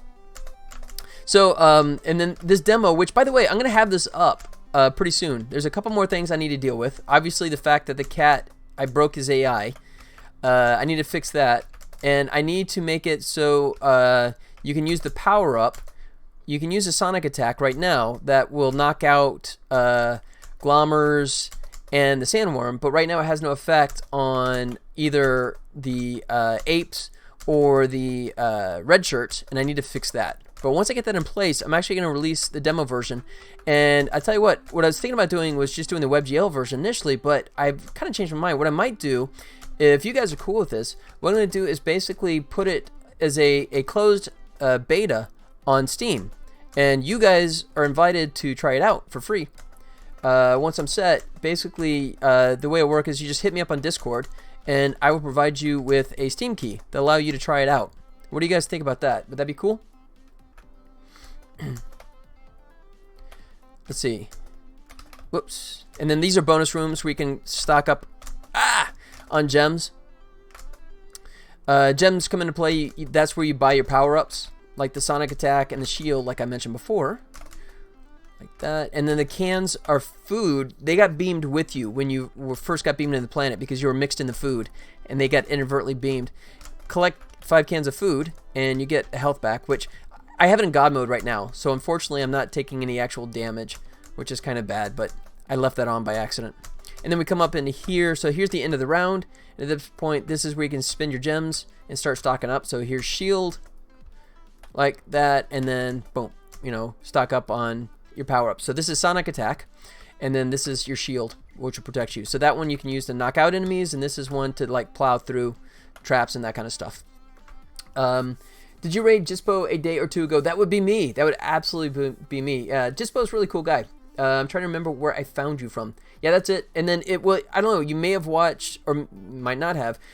Jisbo and I were both on the stream for the Night Dive Studios. Right, they had that a couple nights ago where they did a indie expo, right, where they showed a bunch of games, including Jisbo. Jisbo was shown before me, and then I got to show my game for a little while as well. So yeah, Jisbo, I found him. Excuse me, he found me. He actually visited me one time, and then I kind of returned the favor, and we've been sort of like, you know, yeah, crossing paths from time to time. But yeah, he's doing some beautiful work, man. He's absolutely. The difference is mine is a smaller scale, right? This game is designed specifically the way the intellectual property owners wanted it, right? So it's a smaller scale game, right? And as a result, this is basically 10 months worth of development so far. 11. I guess I'm 11 months now, and the plan is to have it out by July, right? So it's a much smaller scale game. Whereas Jisbo, I didn't realize how long he was actually talking, because in the interview what he had a couple nights ago, he was saying that he's got a couple of years to go. Wow. Okay, so he's plugging away, you know. And he also does the thing where he streams a lot longer and more frequently than I do too, which I can't do because I get conversational and I'm not nearly as productive as he is. So he does a better job of balancing the still chatting but still developing, you know, and that's not something I do well. But great guy, man. Excuse me, I'm here from your raid of Jisbo because he mentioned Tribbles. Okay. Well, thanks, man. I appreciate you coming by, and thanks to Jisbo for the kind words. And yeah, I always sing his praises too, right? I love supporting other people that are doing game dev, right? I mean, Johnny Ray will tell you that too, man. I've spoken the praise of Johnny Ray many a time, right? He's got a fantastic game that he's developing as well. So yeah, I try and do that. Anyone that comes along, I absolutely try and ask them, hey, if you're doing game dev, share it with us, man. I'd love to see it, you know. Excuse me. So, and then of course, in this demo, what I do is I kind of skip. Normally you have to go through 4 versions of that level, but here I'm kind of skipping into the next world. So it gives you a brief cross section of all the different ones. So now we climb into, if you make it out of the underground, you make it into this canyon. And in the canyon, sandworms. Now these guys are kind of like the Glommers 2.0. You see they're the spikes, which means you cannot land on them when they're moving back and forth. The only time you can squish them is when they're flat like that. So I'm going to come over here and wait for my turn. There. So when they're turning flat like that, you see the spikes are away. Excuse me. I got a little hidden thing here. And I used to have a teleport in here, which I took out. But if you guys have been around before, you know that I mentioned the fact that I'm going to put it back in because I found a workaround. Because the issue was coming up where it would sometimes break some of the characters when you came back. But I've got that locked up. So I'm going to put that back in. But yeah, so now we have we still got the lava floating around, so you gotta watch out for that. But you have those sandworms, and then Glommers still make their appearance as well. So Glommers are gonna be throughout the game because Glommers literally come from Star Trek lore, right? From the animated show, but that counts. Oh, I screwed up. Paramount said that the animated Star Trek series is still Star Trek canon, so I can use that legitimately. Get by this guy. Excuse me. All of my YouTube subs is Half-Life Alex. Seems like some game is popular. Yeah, and that's gonna be me in a couple hours, man. I mean, literally, the last game I played was actually pretty recent, and that was the Star Wars Fallen Order, right? Star Wars owns me, so I had to play that one, right? So that was like Christmas gift too. So I mean, I had to do that when I could. But before that, the last game that I actually played on PC and actually played all the way through was years ago. Was Mad Max, right? And even then, I got like on sale, like on a Steam sale for like $7, right? But that's how long it's been since I've sat down and really played a PC game, right? So, I mean, this is a truly a rare occurrence for me to, like, you know, shut down the game dev and actually do some game playing. So it just seemed appropriate to do the stream, right? We'll see. I don't know if anyone's going to hang out or not, but I'll try it. Stop. There we go. Let's see. It was Doom a few days before that, and that died off quickly. If the world doesn't go into apocalypse, I need to get a VR set. Yeah, well, My trick was I married well. My wife actually gave it to me as a gift a couple of years ago. She's such a keeper. If you want to get a good set, the Vive version 1, yeah, that's what I got, is the HTC Vive, and I'm totally happy with it for sure. And I'm sure it's dirt cheap now. Oh shoot, I messed up. Thought the new one was much better for refresh and everything. Just complaints about the new controllers. Yeah, but there's the price tag too, right? I mean, the new one is like $1,000, isn't it? I don't know what Vive version 1 sells for now, but I gotta believe it's way below that now. But if anyone knows, you can correct me. Yeah, there you go. Yeah, if you have the discretionary cash and you want the most amazing experience, then absolutely, right? Go with the Index. I think that's totally true. But if you're not rolling in dough, and if the stock market's crash has destroyed all of your saved income, then yeah, you could do a lot worse than the Vive. It's about 400, I think. Okay. Wow, so it's still actually maintained its price pretty well, because it seemed like the 400 price was, the drop to 400 was a while back. So that's cool that they've been able to maintain. All right, collect a few more. There, so now I'm maxed out. I didn't use any. I got God mode, so I guess it doesn't really matter. Excuse me. All right, going to the jungle here. So this is where it gets a little more interesting. Now we deal with this little ape character, who's going to be a jerk and follow you around incessantly. But you need his services, because what he can do... Whoa, let me trap him for a sec. Oh, I'm in God mode, so I guess it doesn't really matter, but I'm going to try and play legit squish. Collect my gems. So he stomps on those vines. You may have seen that a second ago. So you can use it because there's those vines that are always blocking the exit. So you use him, and he'll actually kind of clear a passage for you, like so, right? And you can try and get him to clean this one out too. Like, oops, that was poor. Oh, but then the gem went the wrong way. That's actually a bug. I need to fix that sometime. But once you've done that, you can finish him off, right? He gets trapped in here, and you can hit him on the head. There you go. And you get lots of gems. Oops. You gotta be careful when you collect them, though. So that's the setup here. Ah. So, like I said, I have the sonic attack. Oh, oops. I just did shield. I meant to do sonic attack. But you see it has no effect on the ape right now. I need to fix that before I release the demo. Get him to take this one out, like so. There it goes. Alright. And I'll get him trapped. Boom. Like that. 450 to 700 pounds. Yeah. That's surprisingly, considering how old it is, right?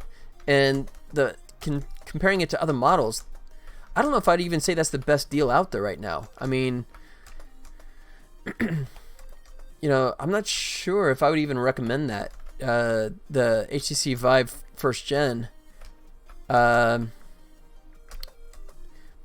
not sure what I'd say in place of it, but I don't know. Alright, let me get up in here so I can clean the passageway out. Excuse me. Like I said, I'm in God mode, so I don't necessarily have to do this, but I'm trying to play it legitimately. Sadly, I don't have the money to upgrade. Yeah.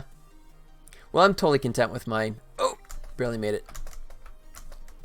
Oh, I missed out on the gems. Come here, buddy. Chomp. There it goes. There, like so. Alright. And each of these little sections are modular, and it's designed so that you face 8 of these little subsections, and they're randomized, right? So every time you play the game, they'll come up differently, so it'll make the game kind of have a different feel every time, hopefully, when you play it. I need to get him to come around this way. Come on, buddy. Yeah, so to keep the gameplay kind of fresh. He gets trapped, and then I get him to clear that last vine for me. Where are you going? That's a glitch. Here he goes. Bounce. Ah! I want the gems. I don't need them, but just as a gamer, I'm compelled to collect them. Alright, tell you what.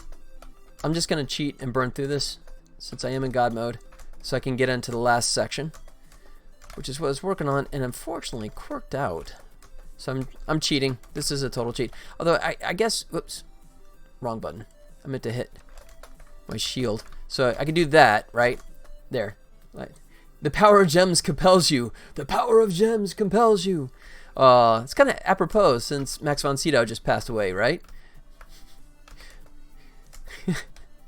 Humorous and sad at the same time. That's good. I like that. Alright, and then finally, what happens then is you climb up to the top of the jungle, and you jump back into the last bit of equipment that gets beamed back onto the ship, so you get back onto the ship that you started in the beginning, right? And they are not happy to see you. So, let's see if this will behave somewhat. It's going to quirk out. So this is what I was working on when stuff kind of broke on me. Come here, buddy. Whoa. Whoa. That was close. Uh-oh. Hurry, hurry, hurry, hurry, hurry. Oh, he locked me. So you see what happens is when you hit the computer, it opens the door to the exit, right? But then what happens is he starts going after the door, right? So you're basically in a race to try and... he's trying to get to the computer, and you're trying to get to the door before he can hit the computer again and lock you in. So I'm going to do that. Oh, like so. There you go. Got him that time. So that's the concept of this gameplay. Now this one, unfortunately, I think is going to break. He's going to go to the center, and then he's going to go the wrong way. Yeah, I'm not sure what I broke here. He did work before. I added a feature because before, when he got stuck behind electricity, he would just kind of sit there. So I taught him to go after the switchers, but in the process, I also broke something. And that animation's getting replaced, by the way. That's god-awful terrible. I hate that animation. I'm going to do one where he kind of like gets pulled into it and he kind of like just, you know, twitches like that and then drops down and moves forward. Alright, so this is just looking terrible, so I'm just going to let this go. Obviously it has something to do with the fact that this waypoint in the middle is a center waypoint and there's something breaking in that. So I'm going to do this, and he's probably going to go boop. See if I can make it out in time. Hurry, hurry, hurry, hurry. Got it. Got out in time. Oops. See if we can lead him up here. Like so. That's good. You can see I'm kind of ignoring the glommers, which would generate me some extra gems, but I'm just trying to burn through this. So you can see how I have different levels, right? The layout changes, right? So even though the gameplay is kind of similar, right? You have to unlock the door and then get out before he can get to it. Oh, shoot. I just took a hit there. Oh, and he locked me in. So that would have been frustrating. I would have taken damage for no reason. This ship wouldn't pass Starfleet safety checks. Well, thankfully it's not a Starfleet ship. Whoa. Come on down, buddy. There he goes. Oh, I screwed up. I got stuck there. Hurry, hurry, hurry, hurry. Alright. Can I make it there in time? Let's see. I beat him that time. But yeah, I dig the puzzly and timed aspects. Thanks. It wasn't really intended that way initially. It was supposed to be just outright, you know, kind of like the same mechanic where you just try and get out the exit. But then I realized, whereas the earlier levels is a very specific flow, right? Because you only have the glommers, and they can only go left and right, right? So as a result, I can create these really distinct paths, and it's more like just a dodge the bad guys. But because I now have characters that can move around freely, right? Then we get to the situation where, yeah, you're stuck, buddy. You know, then we get to the situation where he can, like, chase you wherever, and it sort of changes the dynamic. Oh, crap. He's going to close it. He beat me. So then I came up with the idea of that mechanic, and it added didn't really intend it at first, but it adds for a fun kind of, like you said, a puzzle mechanic to it. So let's see if I can do this. Boom. Stuck. Alright, let's see if I can do this in time. There it goes. He went for the wrong one. Good. So it's kind of fun. It's even though you're doing the same kind of thing, right? It's the fire marshal wants to have a chat about those doors. That's good. All right, so I can get to that computer, but that's a waste of time because he would shut it down long before I could get out. So what I'm going to do is come over here and lead him up this way. Come on, buddy. There you go. Excuse me. Ooh, I should lead him all the way down here. So this is kind of the fun thing then. You have to try and figure out what's the safe spot. Oh, see, but that's too long. I take a hit there. So where's the safe spot that you can do this? Oh, shoot. Oh, it's going to be close. Oh, I made it. That was so close. So yeah, so you have to try and find the proper distance. Oh, and I just took a hit there. That was stupid. Right. Wait. I thought I hit the computer. I thought I did. I guess I didn't. There it goes.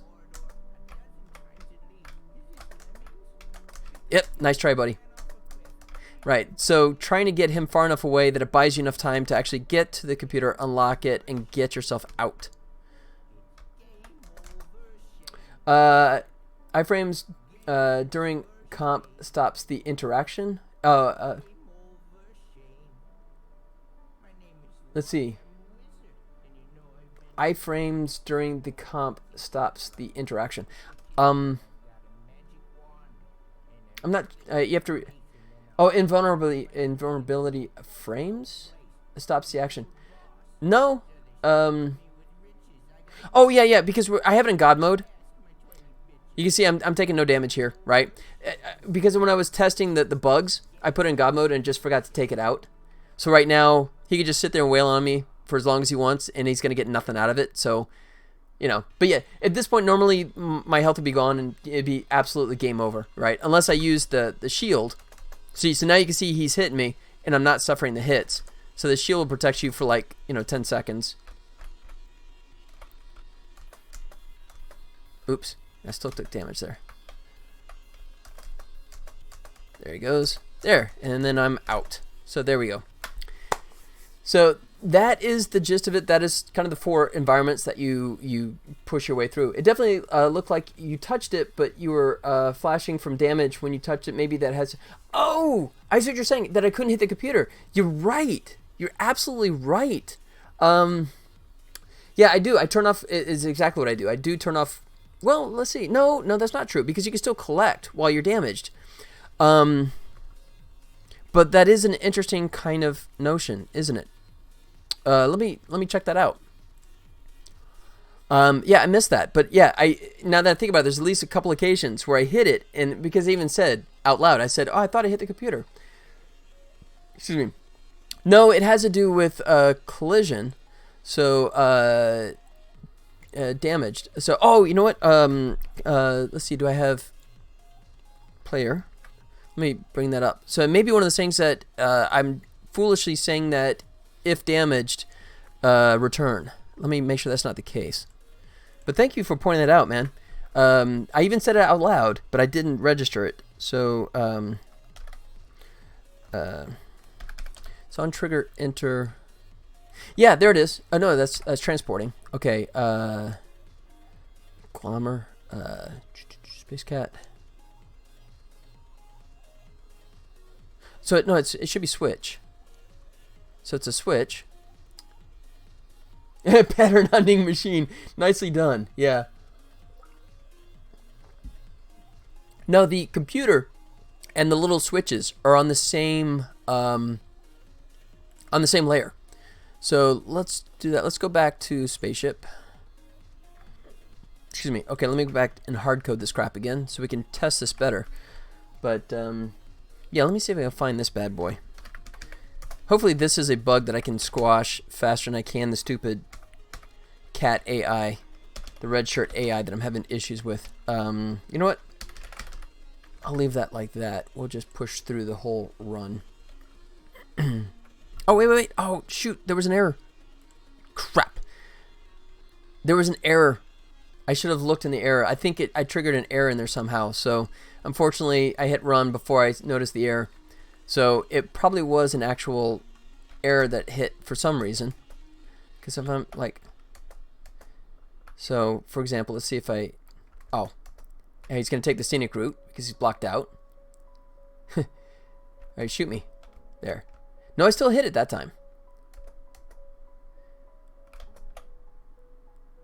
Oh, he's stuck.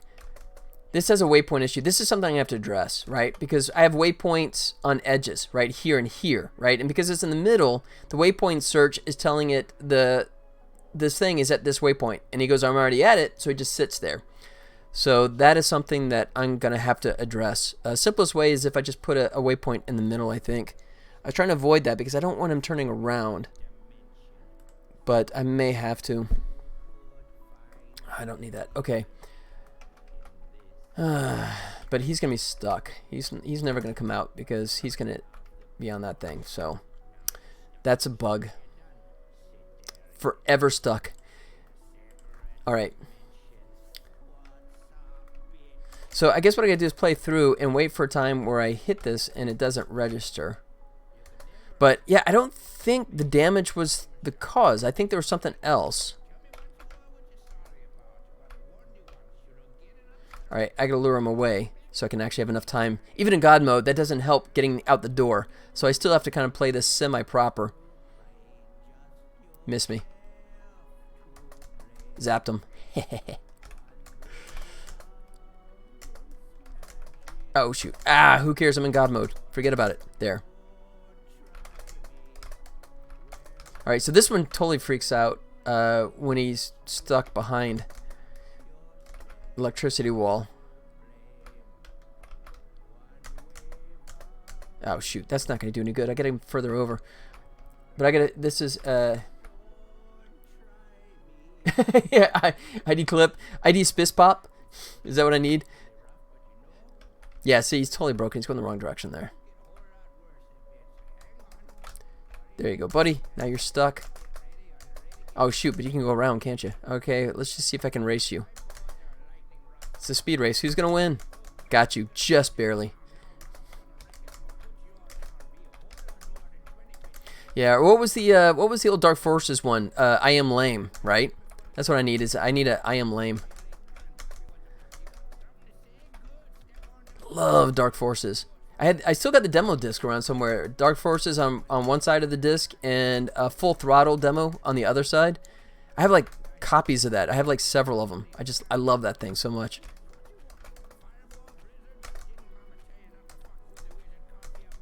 All right. So far I've done it and I haven't noticed it glitching out yet. Come over here, buddy. That should buy me enough time.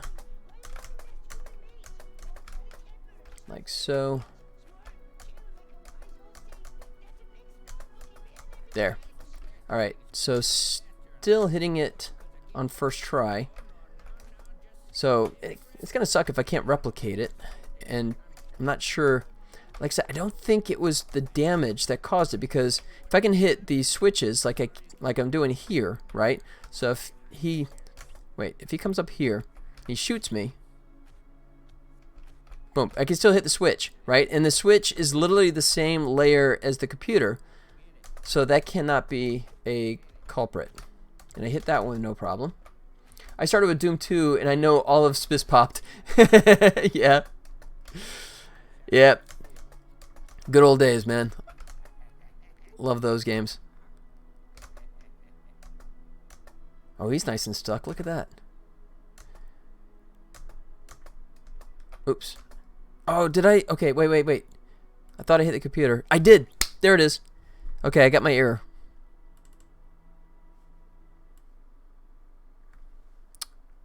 Oh, it's a choose path issue. That's the cat. That isn't me. Yeah. But the error has to do with the cat and not me. So, unfortunately, that's not what I was hoping it was. That shouldn't affect my ability to hit the edge there. Crap. And this is something that I'm not sure what happens here. It's telling it at waypoints. It has no waypoints, but it's like it's getting nulled out. But no point do I null it out. And the choose path should only get called if it actually did find a waypoint path. So I'm not sure why that's actually... Thanks, debug log. Yeah, you tricketh me. You gave me hope when there was none. Alright, so then if I come back and hit this time... Oh, look at that. It didn't do it again. Look at that. That's interesting. Okay, so just for the heck of it, I'm going to take this guy out of the equation because he's just distracting me. So let's make him go bye-bye. Bye-bye. So there you go. At least I can replicate it. So, that's still cracking me up. I don't know where to go. I don't know. What do I do with myself? I have no purpose in life. I've failed. Shoot yourself, buddy. There you go. So, alright. So let's check his collider. Because I think I may have jumped on it on the second go round. So let's see. Computer. Box collider is good. Wow. I really wish I had... I can't make an adjustment to my code because the AI ASTAR tool that I'm using to find paths, if you make an adjustment to the code, it throws a bunch of errors, so I can't do that now. But obviously, it's something to do with is either not detecting the collision or oh! I got it. Remember I said it worked when I jumped, right? But it didn't when I run into it. I got it. This is it. Check this out. I found it. Watch. Nothing. Right? Alright. You're the bright one. Can you tell me what you think it is? Because I gave you a hint before. Alright? I foreshadowed it. Why it works. Why it doesn't work. And if remember I said if I jump on top of it, it would work. Here's why. Both these things, like I said, are on the switch layer. And I think what's happening is I'm hitting this one, and I'm still contacting this one before I hit this one, while I hit this one, right? It's not touching the hitbox. It's touching both of them. And because they're both switches, it's not registering the second hit. Right? So I can do this all day, right? And it hits this one first. There it goes, because I finally got clear of it. Right? So let me turn the cat back on. I should be able to replicate that again.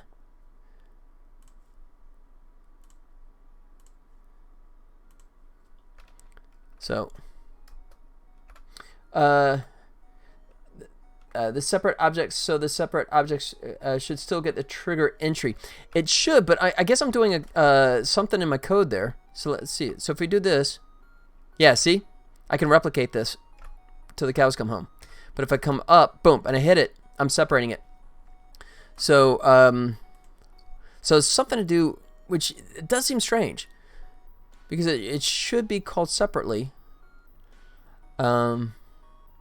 Switches. So player controller. Are they all part of the same parent physics object? No, but they're on the same layer, right? So here, if you come up here, we go computer, right? Layer is switches, right? And the switch is set to switches. So both of these are switches. So can't you space the objects out? I can, but then I sort of change the layout of the level, and I would rather have it fixed in code and not have to like... I don't want a bug to drive the level layout if I can avoid that. Layer is just used for masking collisions as there's different objects, so no idea why one would interfere with the other. On trigger enter, and we're not transporting. So collision game object tag. So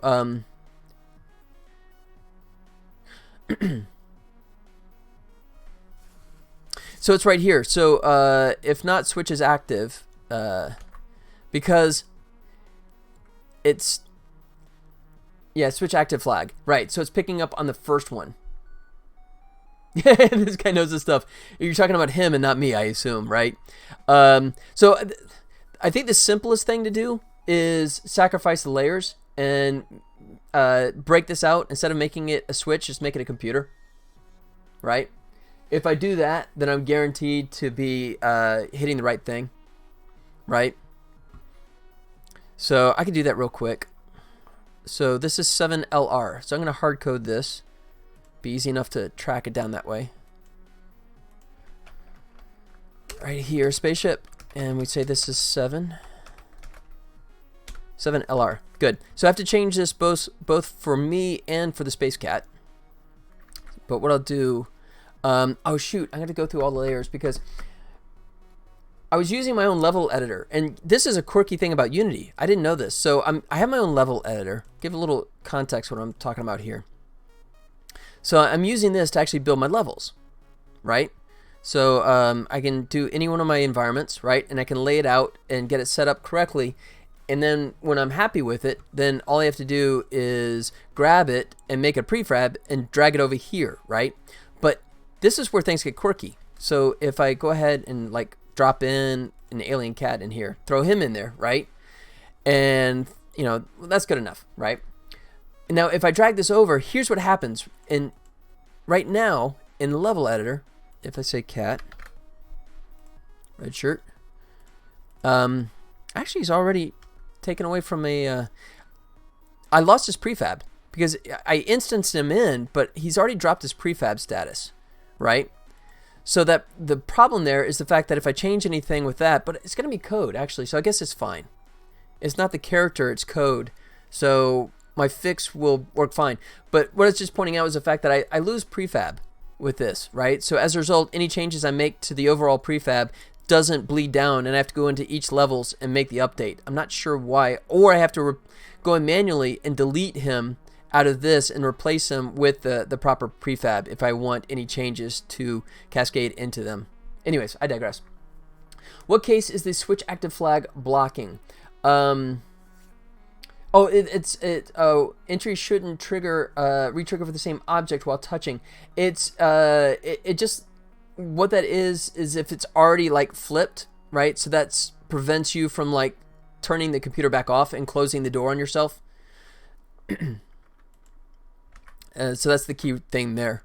But oh no, but it's the computer that I was thinking of. But so that is something where I'm gonna have to do that because the computer is. I'll fix it in 7. At least. How about do that? And if it works, then I'll just propagate it to the others. So let's go back into spaceship, and I said it was 7.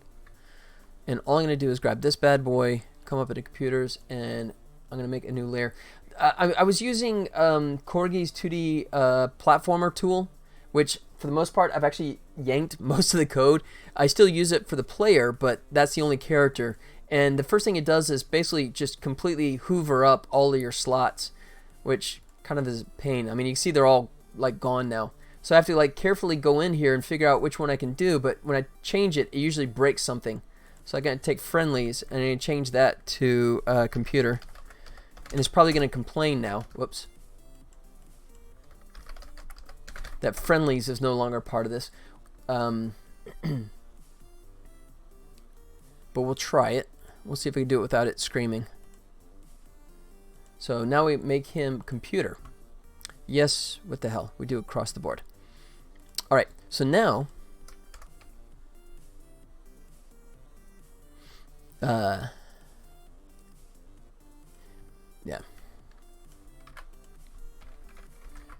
There. So if it's a switch, then we're going to toggle it, period.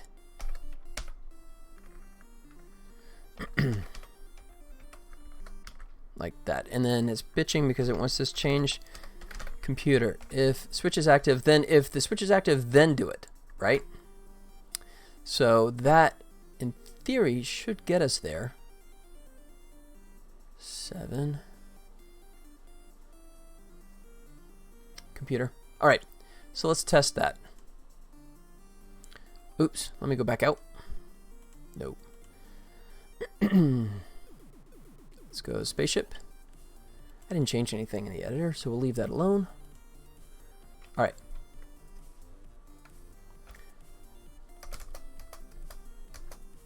So if you come down here, no, it's still really. Oh wow, now I've totally broken it. Huh. Oops. And it's complaining, but that's probably Space Cat, so that is not it. So, oh, I know why. Because we forgot to tell it that they can make contact. For future, you should try using prefab instantiate prefab to instantiate your prefabs in the editor. Oh, dude, Johnny, where were you like a couple months ago? That's fantastic. You would have to add a compiler if dev to make sure it compiles, though, as you can't include editor scripts otherwise. Sweet. Thanks for that, man.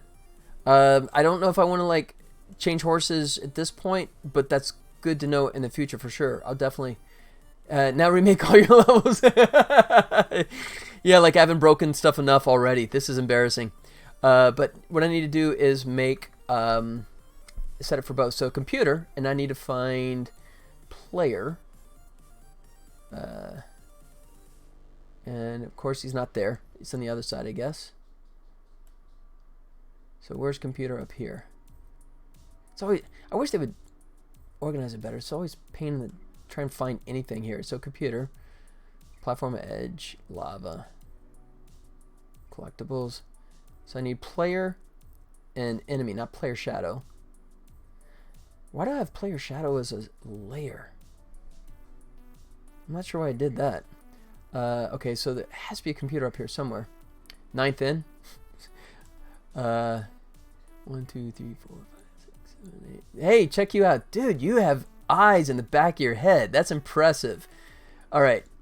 So there's player, and since I'm here, let me get enemies as well. Good. Now we should be golden. That's impressive, man. I can't find it. I'm staring at it. You're like, dude, it's 9. There it is. See? There. And that is why computer active. See? Because I don't want you to hit it and then to close the door yourself. That's the last thing you want. All right. So, unfortunately, he's going to hit it and it's going to do nothing. Oh, it worked. What the hell? Why did that work? Wait, I didn't add it to the space cat. Contact made.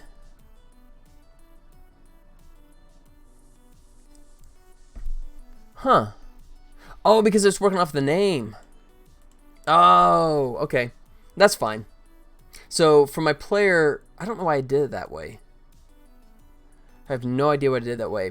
So I'm kind of mixing approaches. So I'm using tag for player and I'm using game object name for him. But the nice thing is it actually works. Excuse me. So yeah, and they say if it's switch group, then it's a switch. If it's a computer, do that. So I guess I could have done that for the player and not wasted another layer, couldn't I? If I'd have just worked off the name, because I'm using a string anyway, so it's not like I'm taking a hit and doing it the other way. I don't know. Should I bother? That's not a terrible idea because now if I do it this way, I have to go back in all the layers and clean that up. So I might just do that until you want to add a third interactable object type. There are no more. No, considering I'm supposed to be 5 months away from game out the door. No, there's not going to be a third. Come hell or high water. Not unless we're going to start going id mentality and say the game is available when it's done. I think I'm going to do that because, well,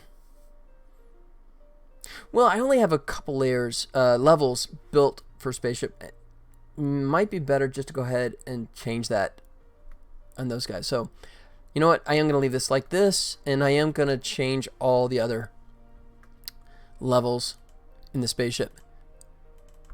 So, he is... And that was such a rare thing, too. The two had to be side by side for that to get misconnected. So computer is going to go to computer. Computer, I am talking to you, computer. 1. Computer.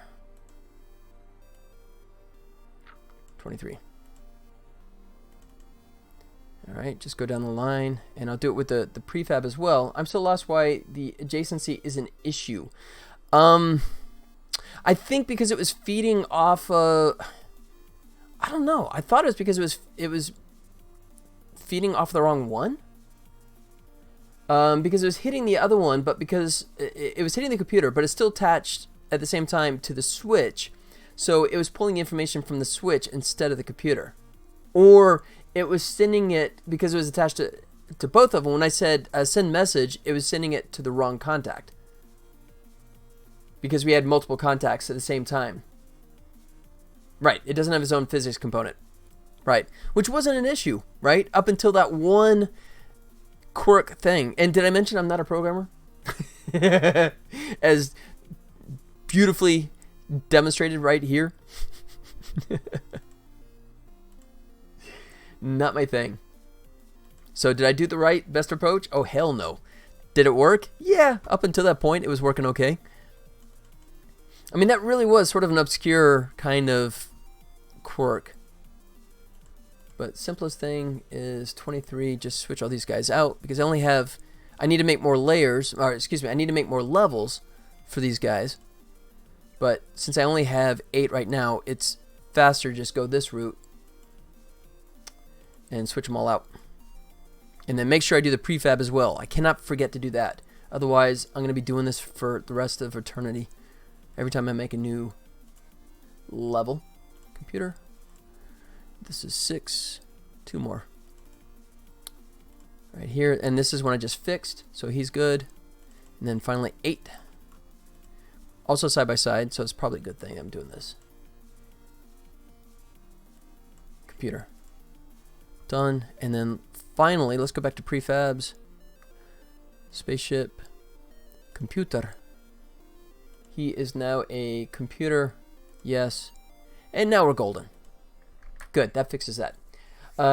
I'm just so used to everything having a physics component. So yeah, multiple triggers on the same physics components don't register. All the computers and switches count as a single object. Exactly. Yeah. Yep. Has not been an issue to that point. I love that they have transparent aluminum these days. Okay, random but funny. All right, so that's good. So where am I at? I'm at 4:15. I don't know. You guys want? I don't know if I should just go ahead and shut down at this point because I normally go to 4, so I'm kind of like over the time I normally go to. But if you want, I'll hang. If you guys want to hang on a little while, I'll add this animation that I kept saying that I was going to do, and I'll hopefully get to it now finally. But yeah. What do you think? And this is going to be just the upper body animation. There's going to be an additive that goes on top of it. So when he hits the switch, you actually see a motion. It's from the scene from Scotty trying to talk to the mouse. Oh! See, I was being slick and you were being slicker, right? Yes. How do you know that he invented it? How do you know he don't? He didn't. That's very good, man. I thought I was being cute and you were just completely scoring me. That's great. Computer. My wife and I do that all the time too, right? You know, if something gets stuck, I'll just pick up the mouse, computer, right? Cracks her up, so I like that. Whenever I go Star Trek, that always cracks her up, which is why she's a total keeper. Johnny Ray says, keep going. All right, man. In that case, I will shut down. No, I'm just kidding. All right. So, like I said, I'm going to totally ignore feet and pelvis because I'm only going to take over the chest and everything beyond that for this little gesture motion. My brain is a soup of useless trivia and quotes, none that serve me at pub trivia. Yeah, I actually had a job once where I had a boss that said, and it's one of those things, this is textbook definition of backhanded compliment. He goes, you know more useless shit than anybody I've ever met in my life. Yeah, I shouldn't have said the S word, too late. But it was, he looked me in the face and just said that. And it's kind of like, thank you, I think. Wait, did you just insult me? Okay. But yeah, it's true. It's kind of how my brain works. And it sounds like it might be the same for you too, right? Yeah, none of that serves me at pub trivia, right? See, now that makes me think of the episode of Cheers, right? Where Cliff Clavin gets on Jeopardy and then all the categories are perfect for him. You know, beers around the world, postal carrier trivia, you know, and then he was just like in heaven. So yeah, so it's great trivia, except it serves no purpose except for the rarest of occasions, which basically never happen. Alright, so this is going to be a really quick move because I need it to be like, so 1, 2, 3. I'll start with 3, but it needs to be like a quick gesture. Like so. So, and then what I want is try and maybe have him come back a little bit. Let's see. And that's legs, so that's no good. So I do want him, so kind of like this. Like that. So he's going to come up. Let's see. So if he's doing this, he's coming like that. So yeah, that's going to be correct. Have the shoulder come up. So what I'm doing here, if you didn't get the gist of it, is when he hits a switcher or the computer, he just walks by it and it's invisible, right? So I need to have a little animation that only covers the upper half of the body because I don't want to take over the walking or the idle whatever gesture he's doing down below. So I'm just focusing on this, and I'm just having to do a quick little slam with the gun to indicate that he's hitting the device, right? So that's it.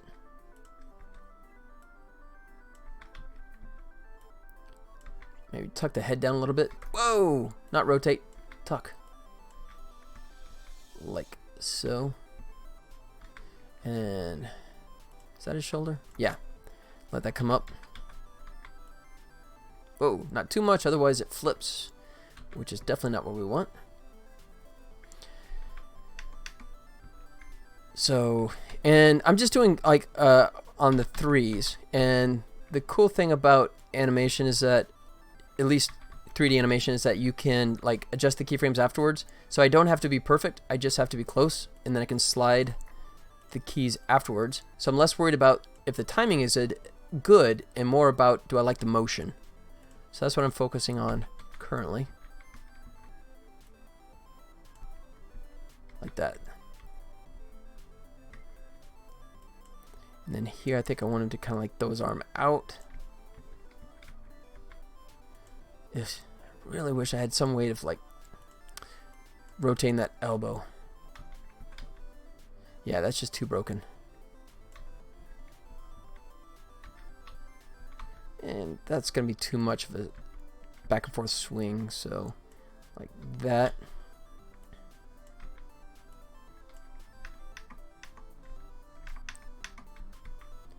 Alright, so I think what I want is actually, this is going to be like a moving hold. So he's going to come to that point and let this shoulder kind of drift out because it's more like he just kind of tucks. I think it'll come up more like that. Yeah, didn't do what I wanted. Okay, so let's see if we can cheat this. No. I really prefer to animate in 3D and not 2D. I consider this to be more of a challenge to get the poses that I want, just because you are locked literally to 2D in terms of motion. If I'd have designed it better, if I would have rigged it better, I could do cheats and that kind of stuff, but I didn't, so I'm just kind of having to work with what I got here. Yeah, so it'd be good enough. That. Yeah, it's this one. I'm gonna let this shoulder come down so that, oh, boom.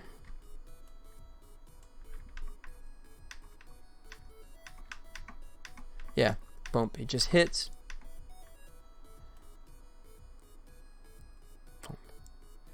Boom. Maybe I want it to come down. Let's see if that has like a. No. It's gonna be a little too peep. Whoops. Wrong place for the keyframe. See if this is a little too ping pongy.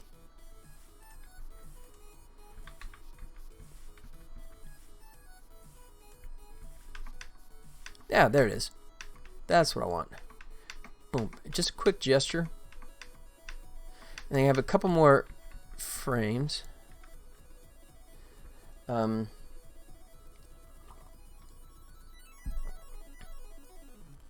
Then I gotta like, how do I get it? Oh yeah, I can let it fade out. That's it.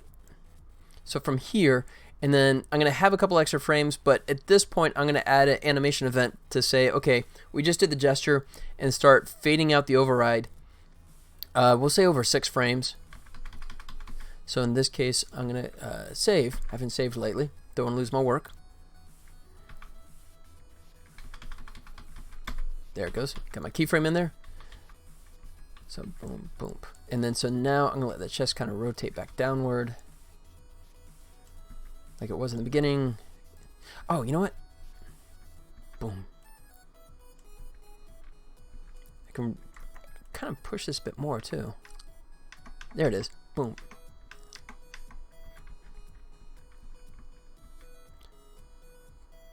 Really come down with that.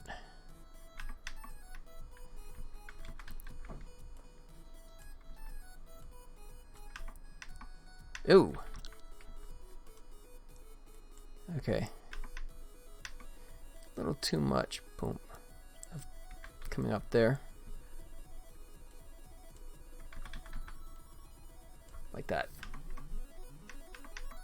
Alright, good. I need the head to compensate because right now it's doing some funky.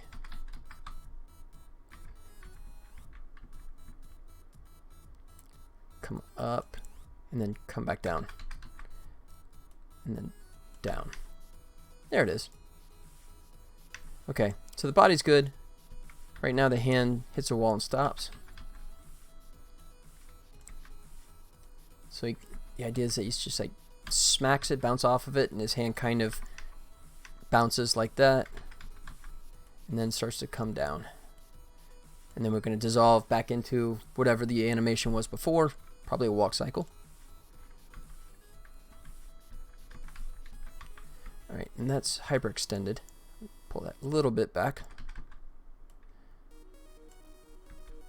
Let that come up. Oh, and that's crap. Let me delete that one.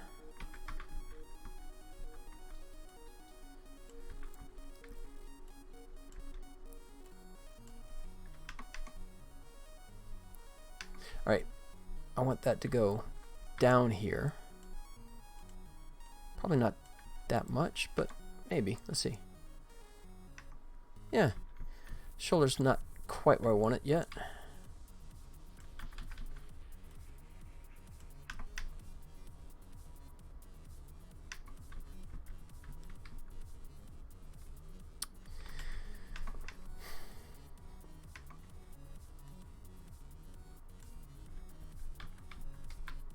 Maybe not bounce so high.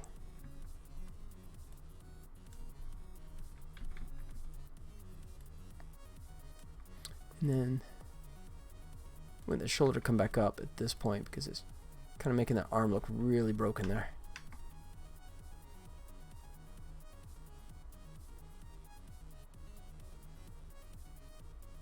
And it's a really jarring motion right here, but I think while this looks really big and sort of jerky, I think when you see it in context of him walking around in a smaller scale, it needs to be kind of over the top for it to really register. And we'll see. I might get proven wrong.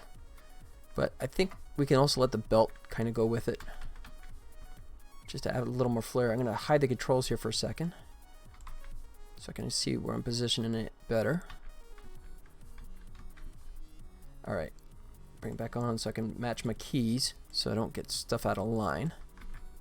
Tell you what, let's just go ahead and grab somebody. Yeah, 912. Now hide that again, like so. Let the belt start to drift back into place again. Copy that.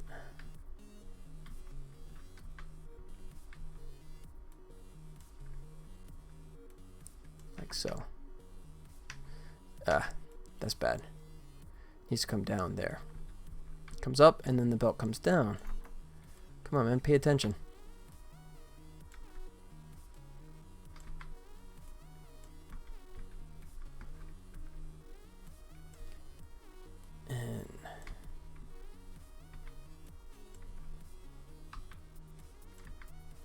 Like so. There it goes. A little bit of a drift there. Like that. There it goes. Cool. Almost there. One last thing I want to do is a cheat with the shirt. If I can find it. Nope, that ain't it. Is it this guy? Nope, that ain't it. There he is. So this allows me to like grab a bone in the middle and kind of drag it around to sort of help sell the 3D stuff. I could have done that more if I really wanted to make better effort and push the whole 3D look more, but I didn't know if this guy was going to be worth all that effort. So it helps. Boom, helps sell that. Really comes that way. So it helps kind of sell the way the chest is turning, right? So it's a cheat to make it look like the chest is actually physically turning. Almost.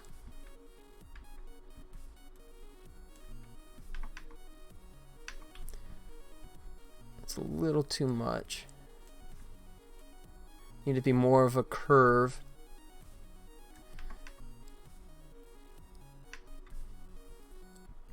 Well, like that, and maybe down to there.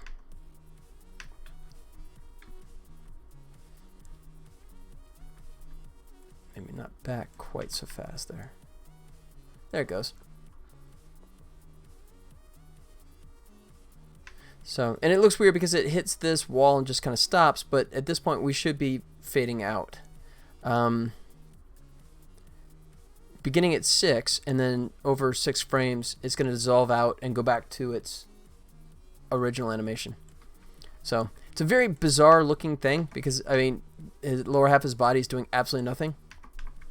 But I guess what I could also do is not to overlook the fingers, give them a little life. Let me go ahead and add the keys to him. Actually, you know what? Let me just go down the line here. Done. Yeah, alright, so I do have that. So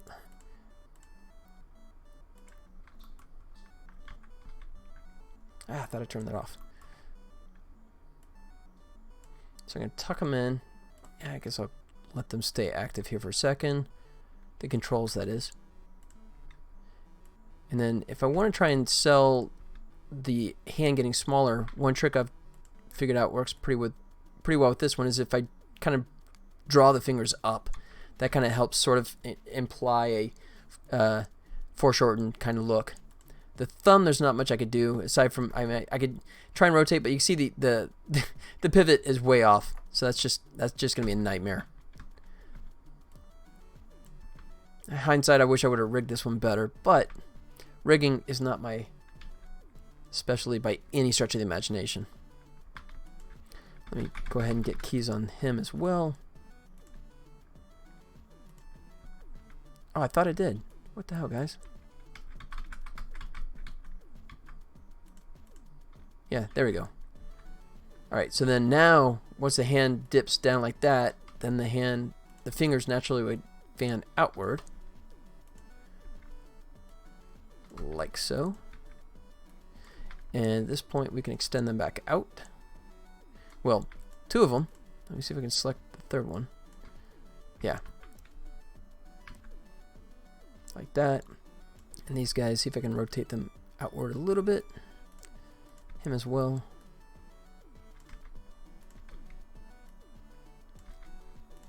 Give it some big spacing like that.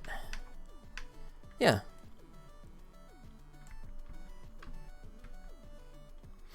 And then maybe just let him tuck back in here. At this point, will be dissolved out, but at least I have a little motion to it so it doesn't just stop moving. There. It's subtle, and it probably won't even read, but it's there. Okay. Control S that puppy.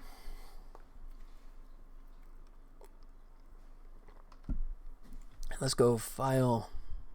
Oops, let's select Cog and Geo, File, Export Selection, and we'll do FBX, and we're just going to send it straight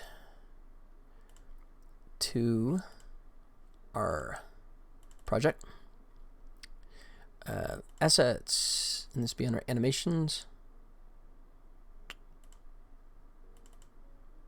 And he is Space Cats.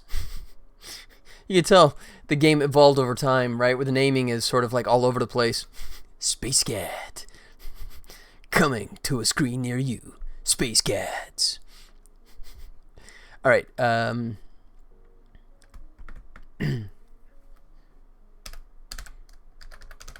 We'll just call it hit switch. Excuse me. Okay. So if we bounce back over, should be there now. Let's check our animations. Some of these I had to scale up and down to make them work nicely. And let's check our model. Oh, it's 1. Okay, good. We didn't have to do that for this one. So let's go hit switch. Oh, no, wait. That's because I looked at the wrong one. 0.25. Yeah. Thought I did have to scale it.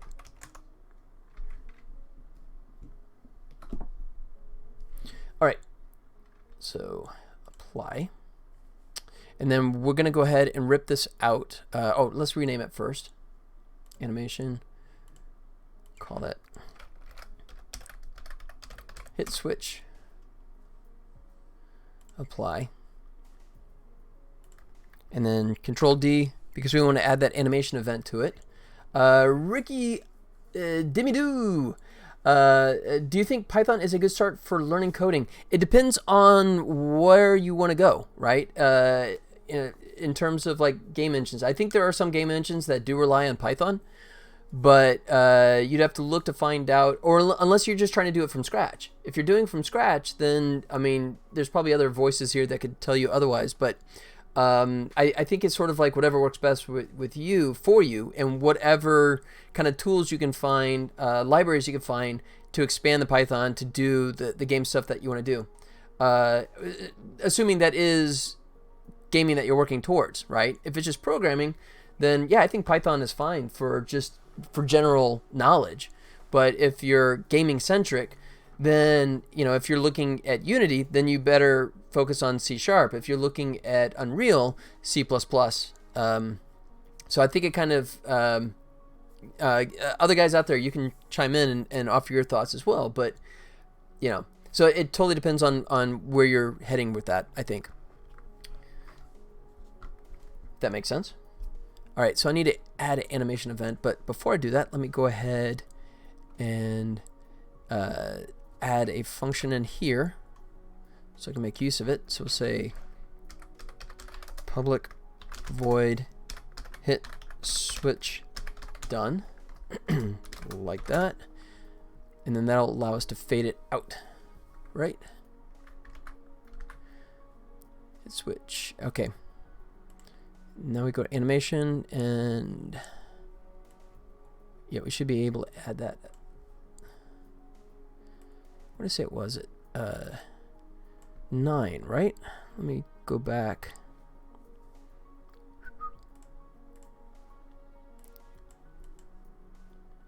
Oh, it's 6. He hits it, boom, by 6. We're pretty much done and fading out. So 6, we're going to add that one. We'll say, shoot, what did I call it? Hit switch done, I think, right? Yeah.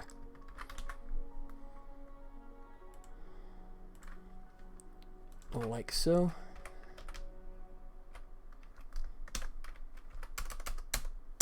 Good, so that should fire it off. We just got to plug it in and make the mask for that. All right, I'm going to duck out for one more quick break. I'm going to come back, and then I'm going to finish this up, add this feature, hopefully be done with it, and probably wrap up after that. But so I still got another half hour to go, I think, before I get this plugged in. But hang tight, guys. I'll be right back, and of course, while I'm gone, feel free to toss disk, and I'll be right back. Take care.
All right, I'm back. Sorry, it went to black. Give it a second. You know the drill. It'll come back. Give it a moment. It always has before. Just got to be patient. You got your points. You know you want it. Or did you miss? If you missed, there it is. Don't know why it does that, man. I have no idea. And I'm too lazy to take the time to figure out what breaks there. But look at that. 580, dude. Sharp bait. Not that far behind at 480, but no sharp bait today, so your lead stays intact, buddy. All right, so let's go ahead and finish this up, shall we? So let's go into Animator and make sure we got the right thing selected. Red shirt. Let's try my luck. You gonna push it? You got the buffer, man. You got such a big lead. You can afford the risk, I think. Yeah, look at you, man. Yeah, you're not going to be happy until you hit 600, are you?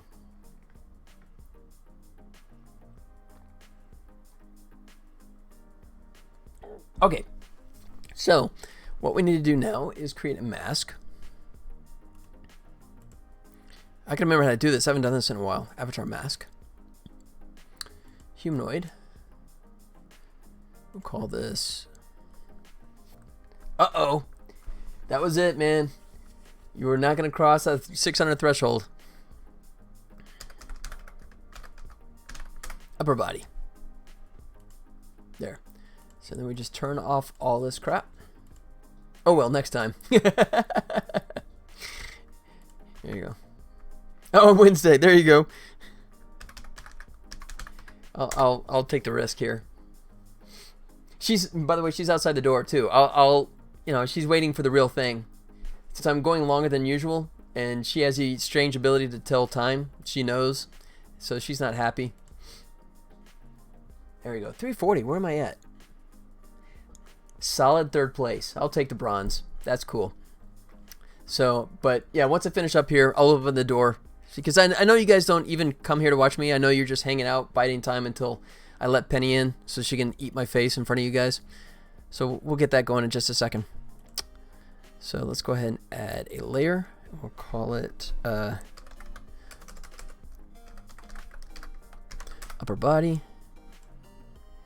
And hey, I do remember how to do this. Oh shoot, except you can't do it that way. You have to do it this way.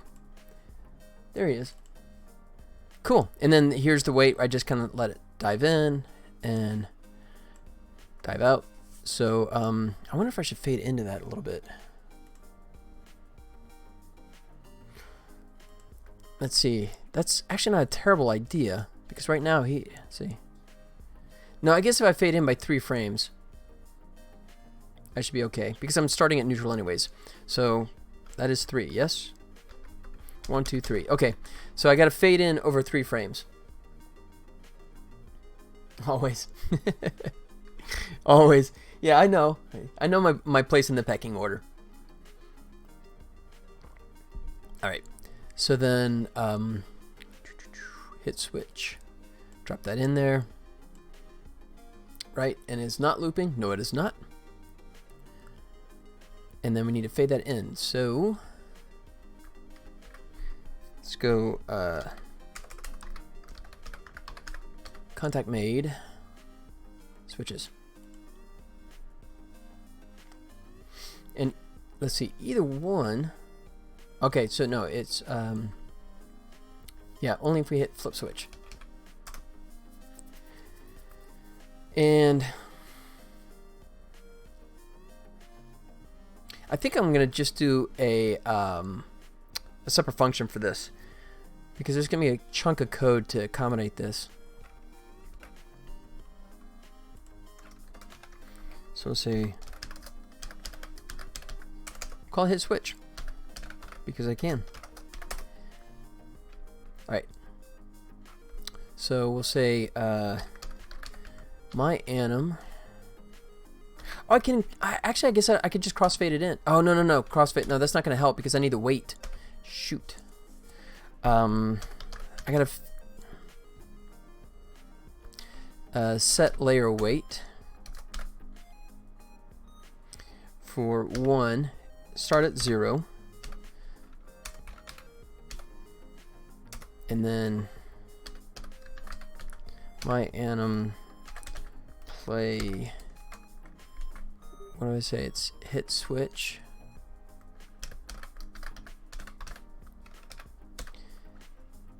Layer is 1.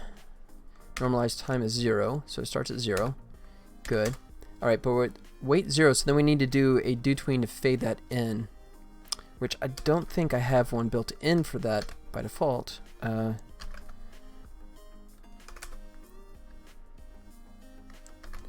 No, there's no animations with do tween, so I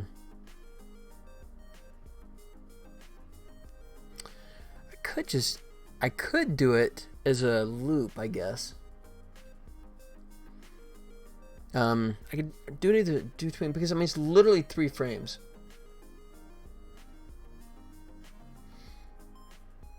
Okay, so it's 30 frames a second, 3 frames. So I'll make this. Can't type. Enumerator. And we'll just do a loop here. And we'll say, let's see, we start at 0. So we'll say it's a float. Call it the weight equals 0. While the weight is less than 1. Yeah. And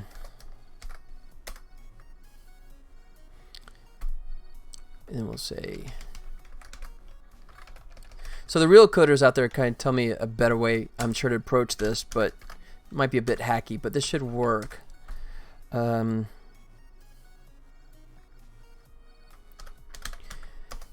You'll return new wait for second. Whoa, no. Wait for seconds. And let's see, so it's thing is it's 30 frames a second, but the animation is, but I think the time by default that Unity does, and why does Unity do this? It defaults to 50, right? I never understood that. But I'm going to do this 0.3 anyways.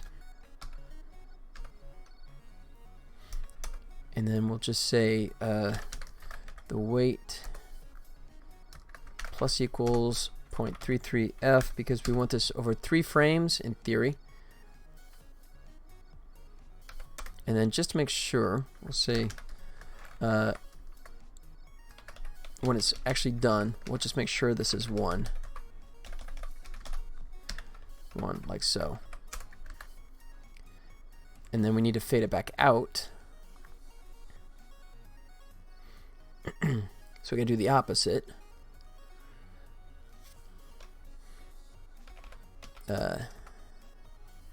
So then we'll just do this as a fade out, because you can't call a oh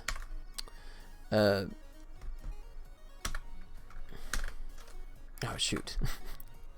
You can't call a start coroutine through a animation event. You can only call functions, if I remember correctly. So like here, yeah, I couldn't call this, yeah, it wants to function, and you can't do it as a coroutine. So I'm going to call hit switch done and then send it into a coroutine. If anyone knows a case where I'm wrong on that, please let me know. I'll just say hit switch, fade out, and I got cap locks on, don't I? Yeah, I can't touch type either. After all these decades, you'd think I would have learned, but not so much. All right.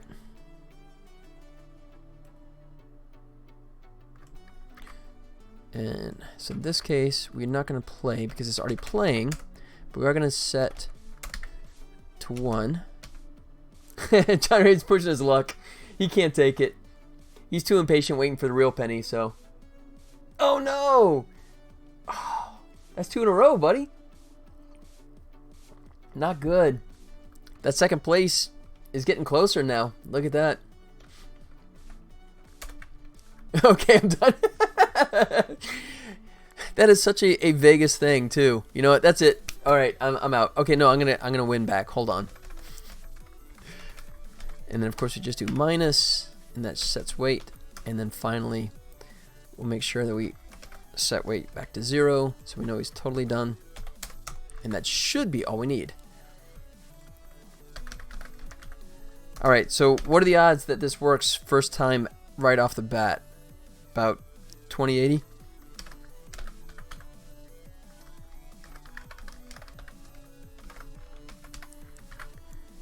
Let's see. What did I forget? What did I forget? I don't know. Oh, to actually call in the first place, right? That might help. So it's flip switch is the command we're looking for.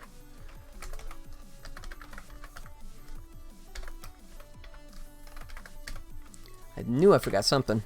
All right, so we got flip switch there, and we got flip switch there. All right, fingers crossed. Let's see if I got this anywhere near correct. We should know quickly enough because he's going to hit the switches as well as the computers. Here we go. Here goes nothing. Whoa, that broke. Whoa, that's trippy. Oh, because I'm still on it? Wow. Okay, that broke like crazy.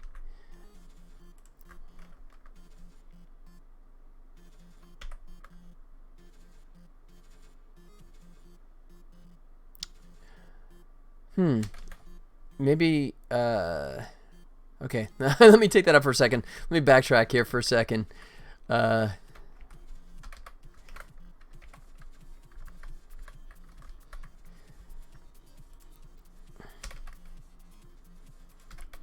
me see if that was, if there's something else I broke, or if it's just, it hates that.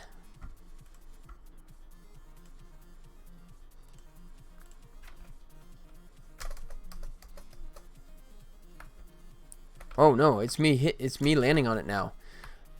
Wow, okay. So it's doing like a constant hit. So when I change that code,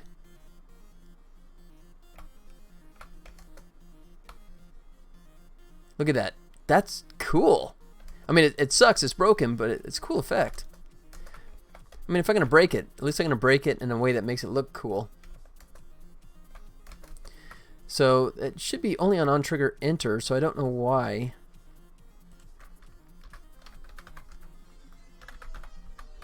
Oh, I got on stay? Oh, that's why. Oh, crap. Okay. I got lazy with that.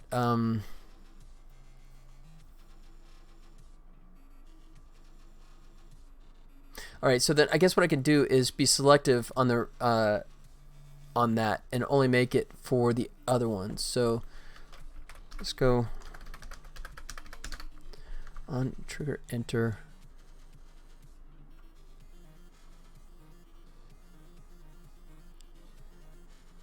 So who do I not want it let's see, portal. I guess I could just check to make sure it's just computer switch.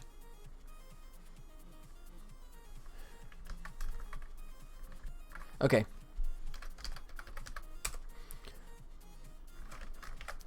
I keep doing cap locks. So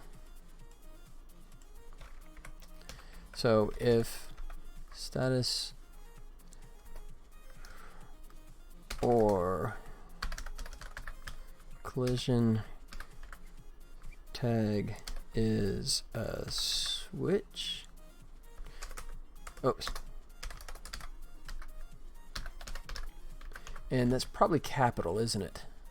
Let me double check that. I think it is. Find player.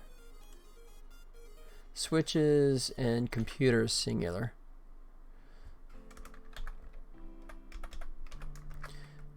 So if it's a switch or computer, then we don't care about stay.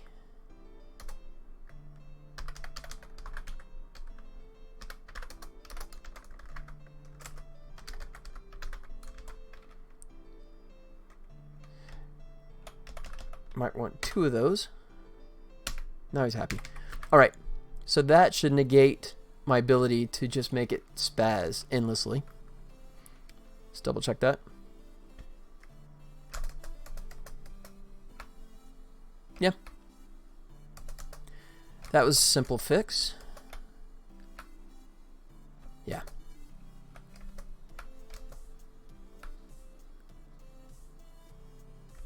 Alright, so I'm going to switch this back to one where I know he's going to toggle that. So let me hard code, not 7 but 5. That one works better in terms of getting him to turn around and hit a switcher, because now we're trying to look oh, but I remarked out that code, didn't I? Let me put it back, because I thought that might have been the culprit, but it wasn't his fault. Alright, back to fingers crossed again. I fixed something else I didn't realize I'd even broken. Okay, so here we go. Here we go. Come on, baby. Nope. Perfect. Ship it. Okay, I'm guessing that the weight is not getting turned off, or the weight is the wrong. Let's see. Shoot, animator. It's not. Weight is set to 1, so I'm not sure. Ah.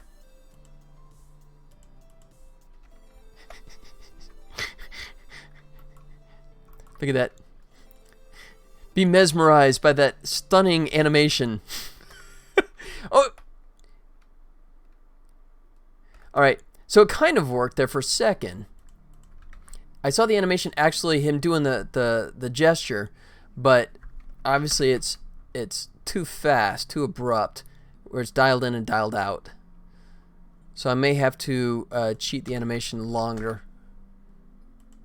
And let me just mark it back out and see if that fixes it. I may have to come up with a cleaner way to have the weight come in and out, I guess.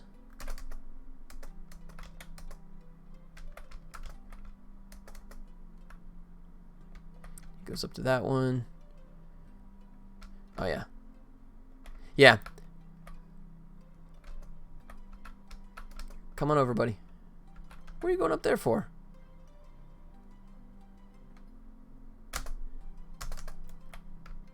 He goes to that one. Alright. So yeah, so it is just something about when I lay that animation in there. Which animation components are you using? Specifically just play, crossfade, and in this case I'm using a layer with an additive with oh, override. Yeah, override is correct, right? So And I think what's happening is the weight is not actually getting faded out. So it doesn't sync. It isn't IK pass. So I'm not using the animator. Yeah. Well, I can't spell for crap. Yeah, I'm using it right here. Animator. So let me kill this. That's old code, and we're not coming back to that, so we'll make that go away. So simple concept. All I'm trying to do is play the hit switch animation, right? And then what I'm doing is simply start at 0, right? Fade it in, right? It plays the gesture and then fade it back out. And it is using this body mask. So only the upper body is affected, right? Not the legs, nothing else below there. So just the chest, arms, and head, and the hands. Yeah, that should work fine. And then, unless it's not actually assigned correctly, it should be. Let's see. Something you can look into in the future is that you can also create a state component for the animator, so you can send logic back to the animator game object from transitions. But I'm not doing a but I'm not doing a transition. I'm just making this layer come active and then deactivate with an animation event at a certain time. So I mean, I am calling it, right? I am affecting here from script, right? Right here, I'm setting the layer weight.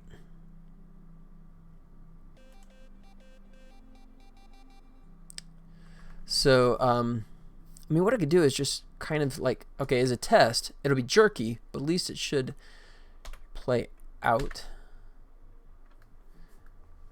And then what I'll do is remark this one out just as a test.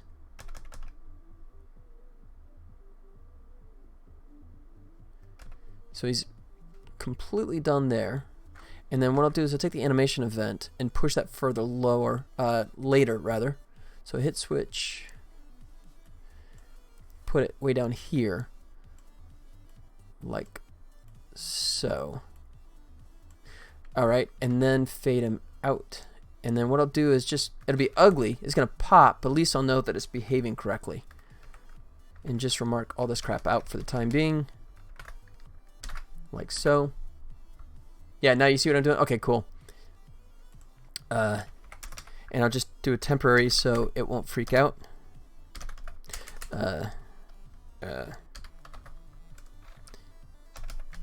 Not break, return, null, just so it will stop complaining.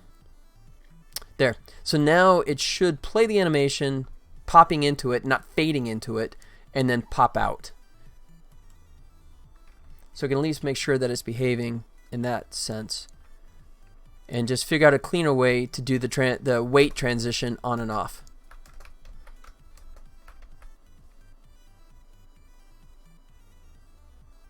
So the best way to test this is if I stick them over here, and I bounce over here. Crap. Oh, wait. My fault. I didn't bring them back active, did I? They're still remarked out. Yep, they're still remarked out. That's why. Alright. Take 12.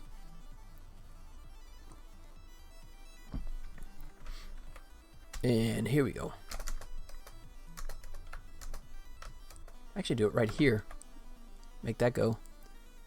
And he goes up. There he goes. He did it. But then he breaks. That is so weird. Unless maybe it's not getting called. That might be it. Because it's like the weight never goes away. So,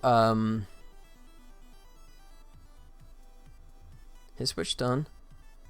Let's just do it this way. Okay, so here, I'll toss it in here since we're not fading. We're just doing an abrupt set layer weight to 0.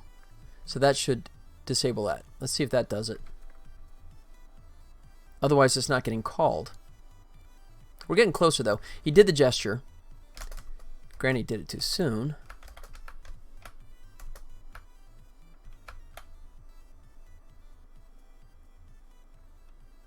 No, it's still doing... Okay. Let me throw in a debug log here. Unless I spelled it wrong. That might be it, too. Hit switch. Done. Let me double check that it's actually correct. So let me go... Come on. Come on.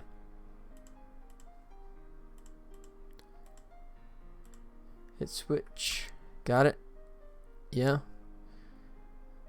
Let me make sure that that has to be the right one, but I'm going to drop him in here again just to make sure. Animation, hit switch. And I'm still not getting... Oh. I like when it's switched on. I like when it shows it, but okay. I'll just highlight the text here. Copy. It's public, so it should be able to hit, switch, done. I'll just type it in manually. Okay. Should behave.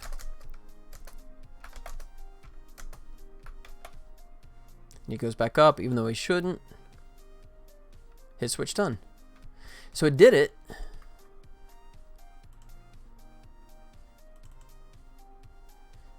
And that's weird. So it's not like...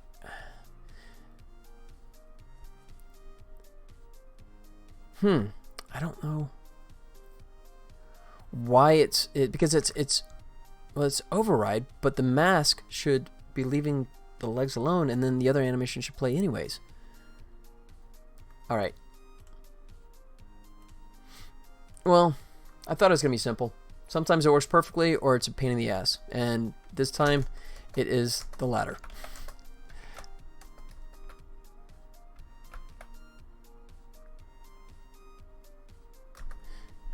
Okay, we got paused. I'm going to here. Look at his animator. And there's nothing running here, even though it should be. Alright, and we'll check the layer weight. And the weight is off, so it's not having any effect anymore.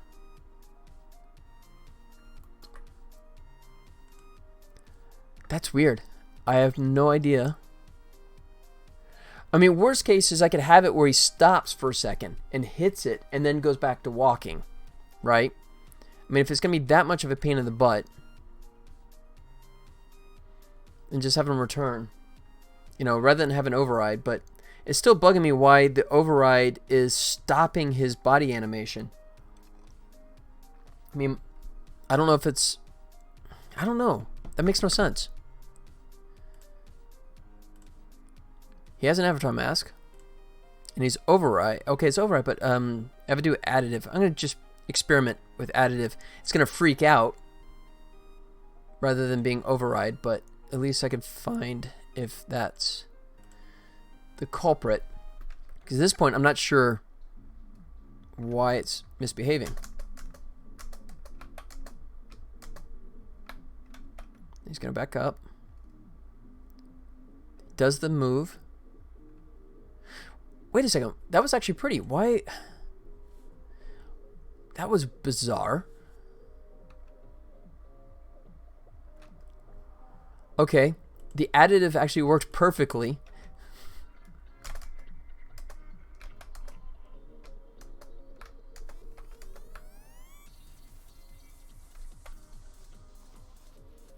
I thought additive would have totally sucked. Wow. Okay, fine. If additive is going to do it, watch this on... Okay, well, he glitches out there. Where are you going, buddy? He's going to hit it and watch the little arm gesture. Boom. Just like with the elbow. It's subtle, and it's only the arm that seems to even register there. Oops, and I'm not paying attention.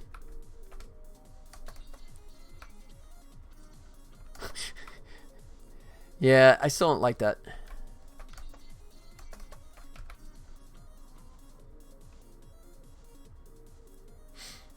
I don't know. I mean, you guys can tell me. Does that read at all? Does that look like he's actually hitting it with his elbow? I mean, is that too subtle, or does that read? Boom. I mean, it's better than nothing. You know, he's being all slick about it. Boom.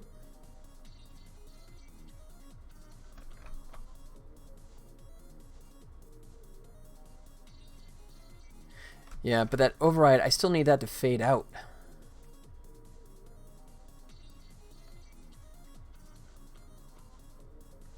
Wow, I don't know why he does that sometimes. It's like the way... Oh, God.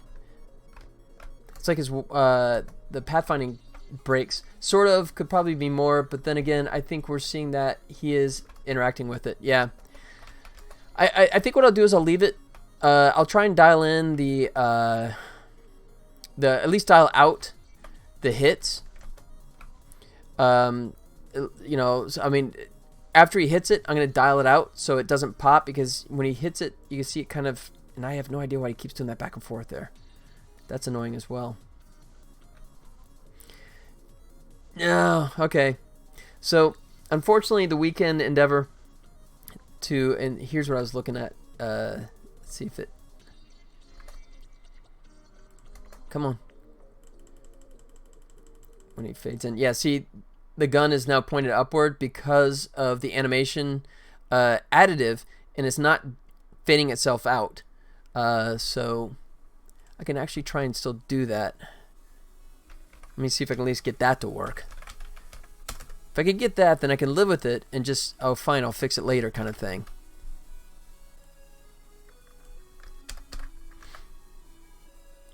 Okay, let's see if it dials itself out.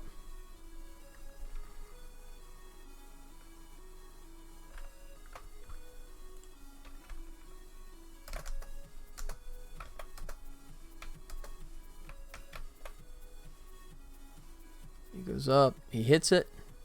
Whoa, and he starts moving way before he should. That's not good.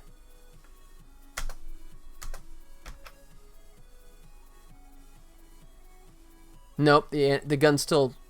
Shit. The gun's still pointed upward. Okay. I've had about enough of that. The idea is there, but it's still breaking right now. So I'm going to have to figure that one out. Okay. Well, there you go. Almost a victory. But you know what? You guys get the reward. Because I'm going to open the door here and let Penny eat my face here for a second. Because she knows it is time. She knows it's past time. Oh, God, it's after 5. Holy crap. I got to hurry up because I'm supposed to like start playing Alex in less than 2 hours. So I gotta go do that. No, I don't know. I've had total failure on my coding side. So let's see if I can actually set up my Vive properly. Was the mask applied properly? Absolutely, it was applied properly. I'll show you here. There, mask is upper body, right? It's right there. It's applied as additive. I tried both as override and additive. And the weight goes in, the weight goes out. But you see by default, it's set to 0, right? And as for the mask itself, you can actually see here, boom, you can see only the upper body is turned on. So I'm not sure, it should never even be touching the legs anyways, right? I don't know. No say. I'll figure it out. I'll get it worked out. But at this point, I think it's time to bite the bullet and accept the fact that that's kind of, yeah, weird. I know. It's just Unity being Unity, I think. I'll figure it out. And nothing else, I can approach it differently. I could, worst case is it's not a terrible idea. I actually have him come to a stop for a second, hit it, and then, yeah, one last toss disc. I'll let that go. Well, while you're doing that, there you go. I'll let the real thing come in here. But before I do, let me just say, guys, thank you so much for keeping me company. A lot of great conversation today. Thank you so much. Really did enjoy it. I will be back in less than 2 hours. I will start streaming Half-Life Alyx downstairs because my room has no room. So I'll be doing it downstairs in my living room. I got to go set the computer up down there, get it prepped. But yeah, so if I come back on in less than 2 hours, it's 7 o'clock my time, right? 5:12 now. Then you'll know that I successfully set up my computer downstairs. Otherwise, know that I'm going to be just swearing my head off. So we'll see. But in the meantime, Have fun. Thanks for streaming. Yeah, Johnny, thanks for hanging out with me, buddy. And here we go. Time for the real one to come in here. You ready? Penny. Oh, there he goes. Yep, she's going to eat my face now. Yep.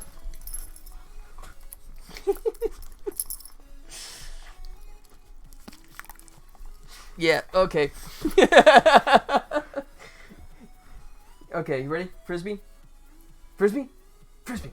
Oh! Yeah, okay, I gotta go toss a Frisbee. I gotta do that first, and then I'm gonna go set the computer. I'll be in bed. Well, it'll be like 4 in the morning or something for you, right? Or later. But Johnny Ray, thanks for hanging out with me, buddy. I appreciate that. I'll be back Wednesday at my time, which is, of course, 2 Pacific Standard, going for a couple hours. Or today I went 3 hours. Guys, take care of yourselves. Stay safe. We are in crazy times. Hopefully things turn around and get a little more palatable. But in the meantime, thanks again for hanging out. And I will see you guys on Wednesday. All right? Take care, guys. Adios.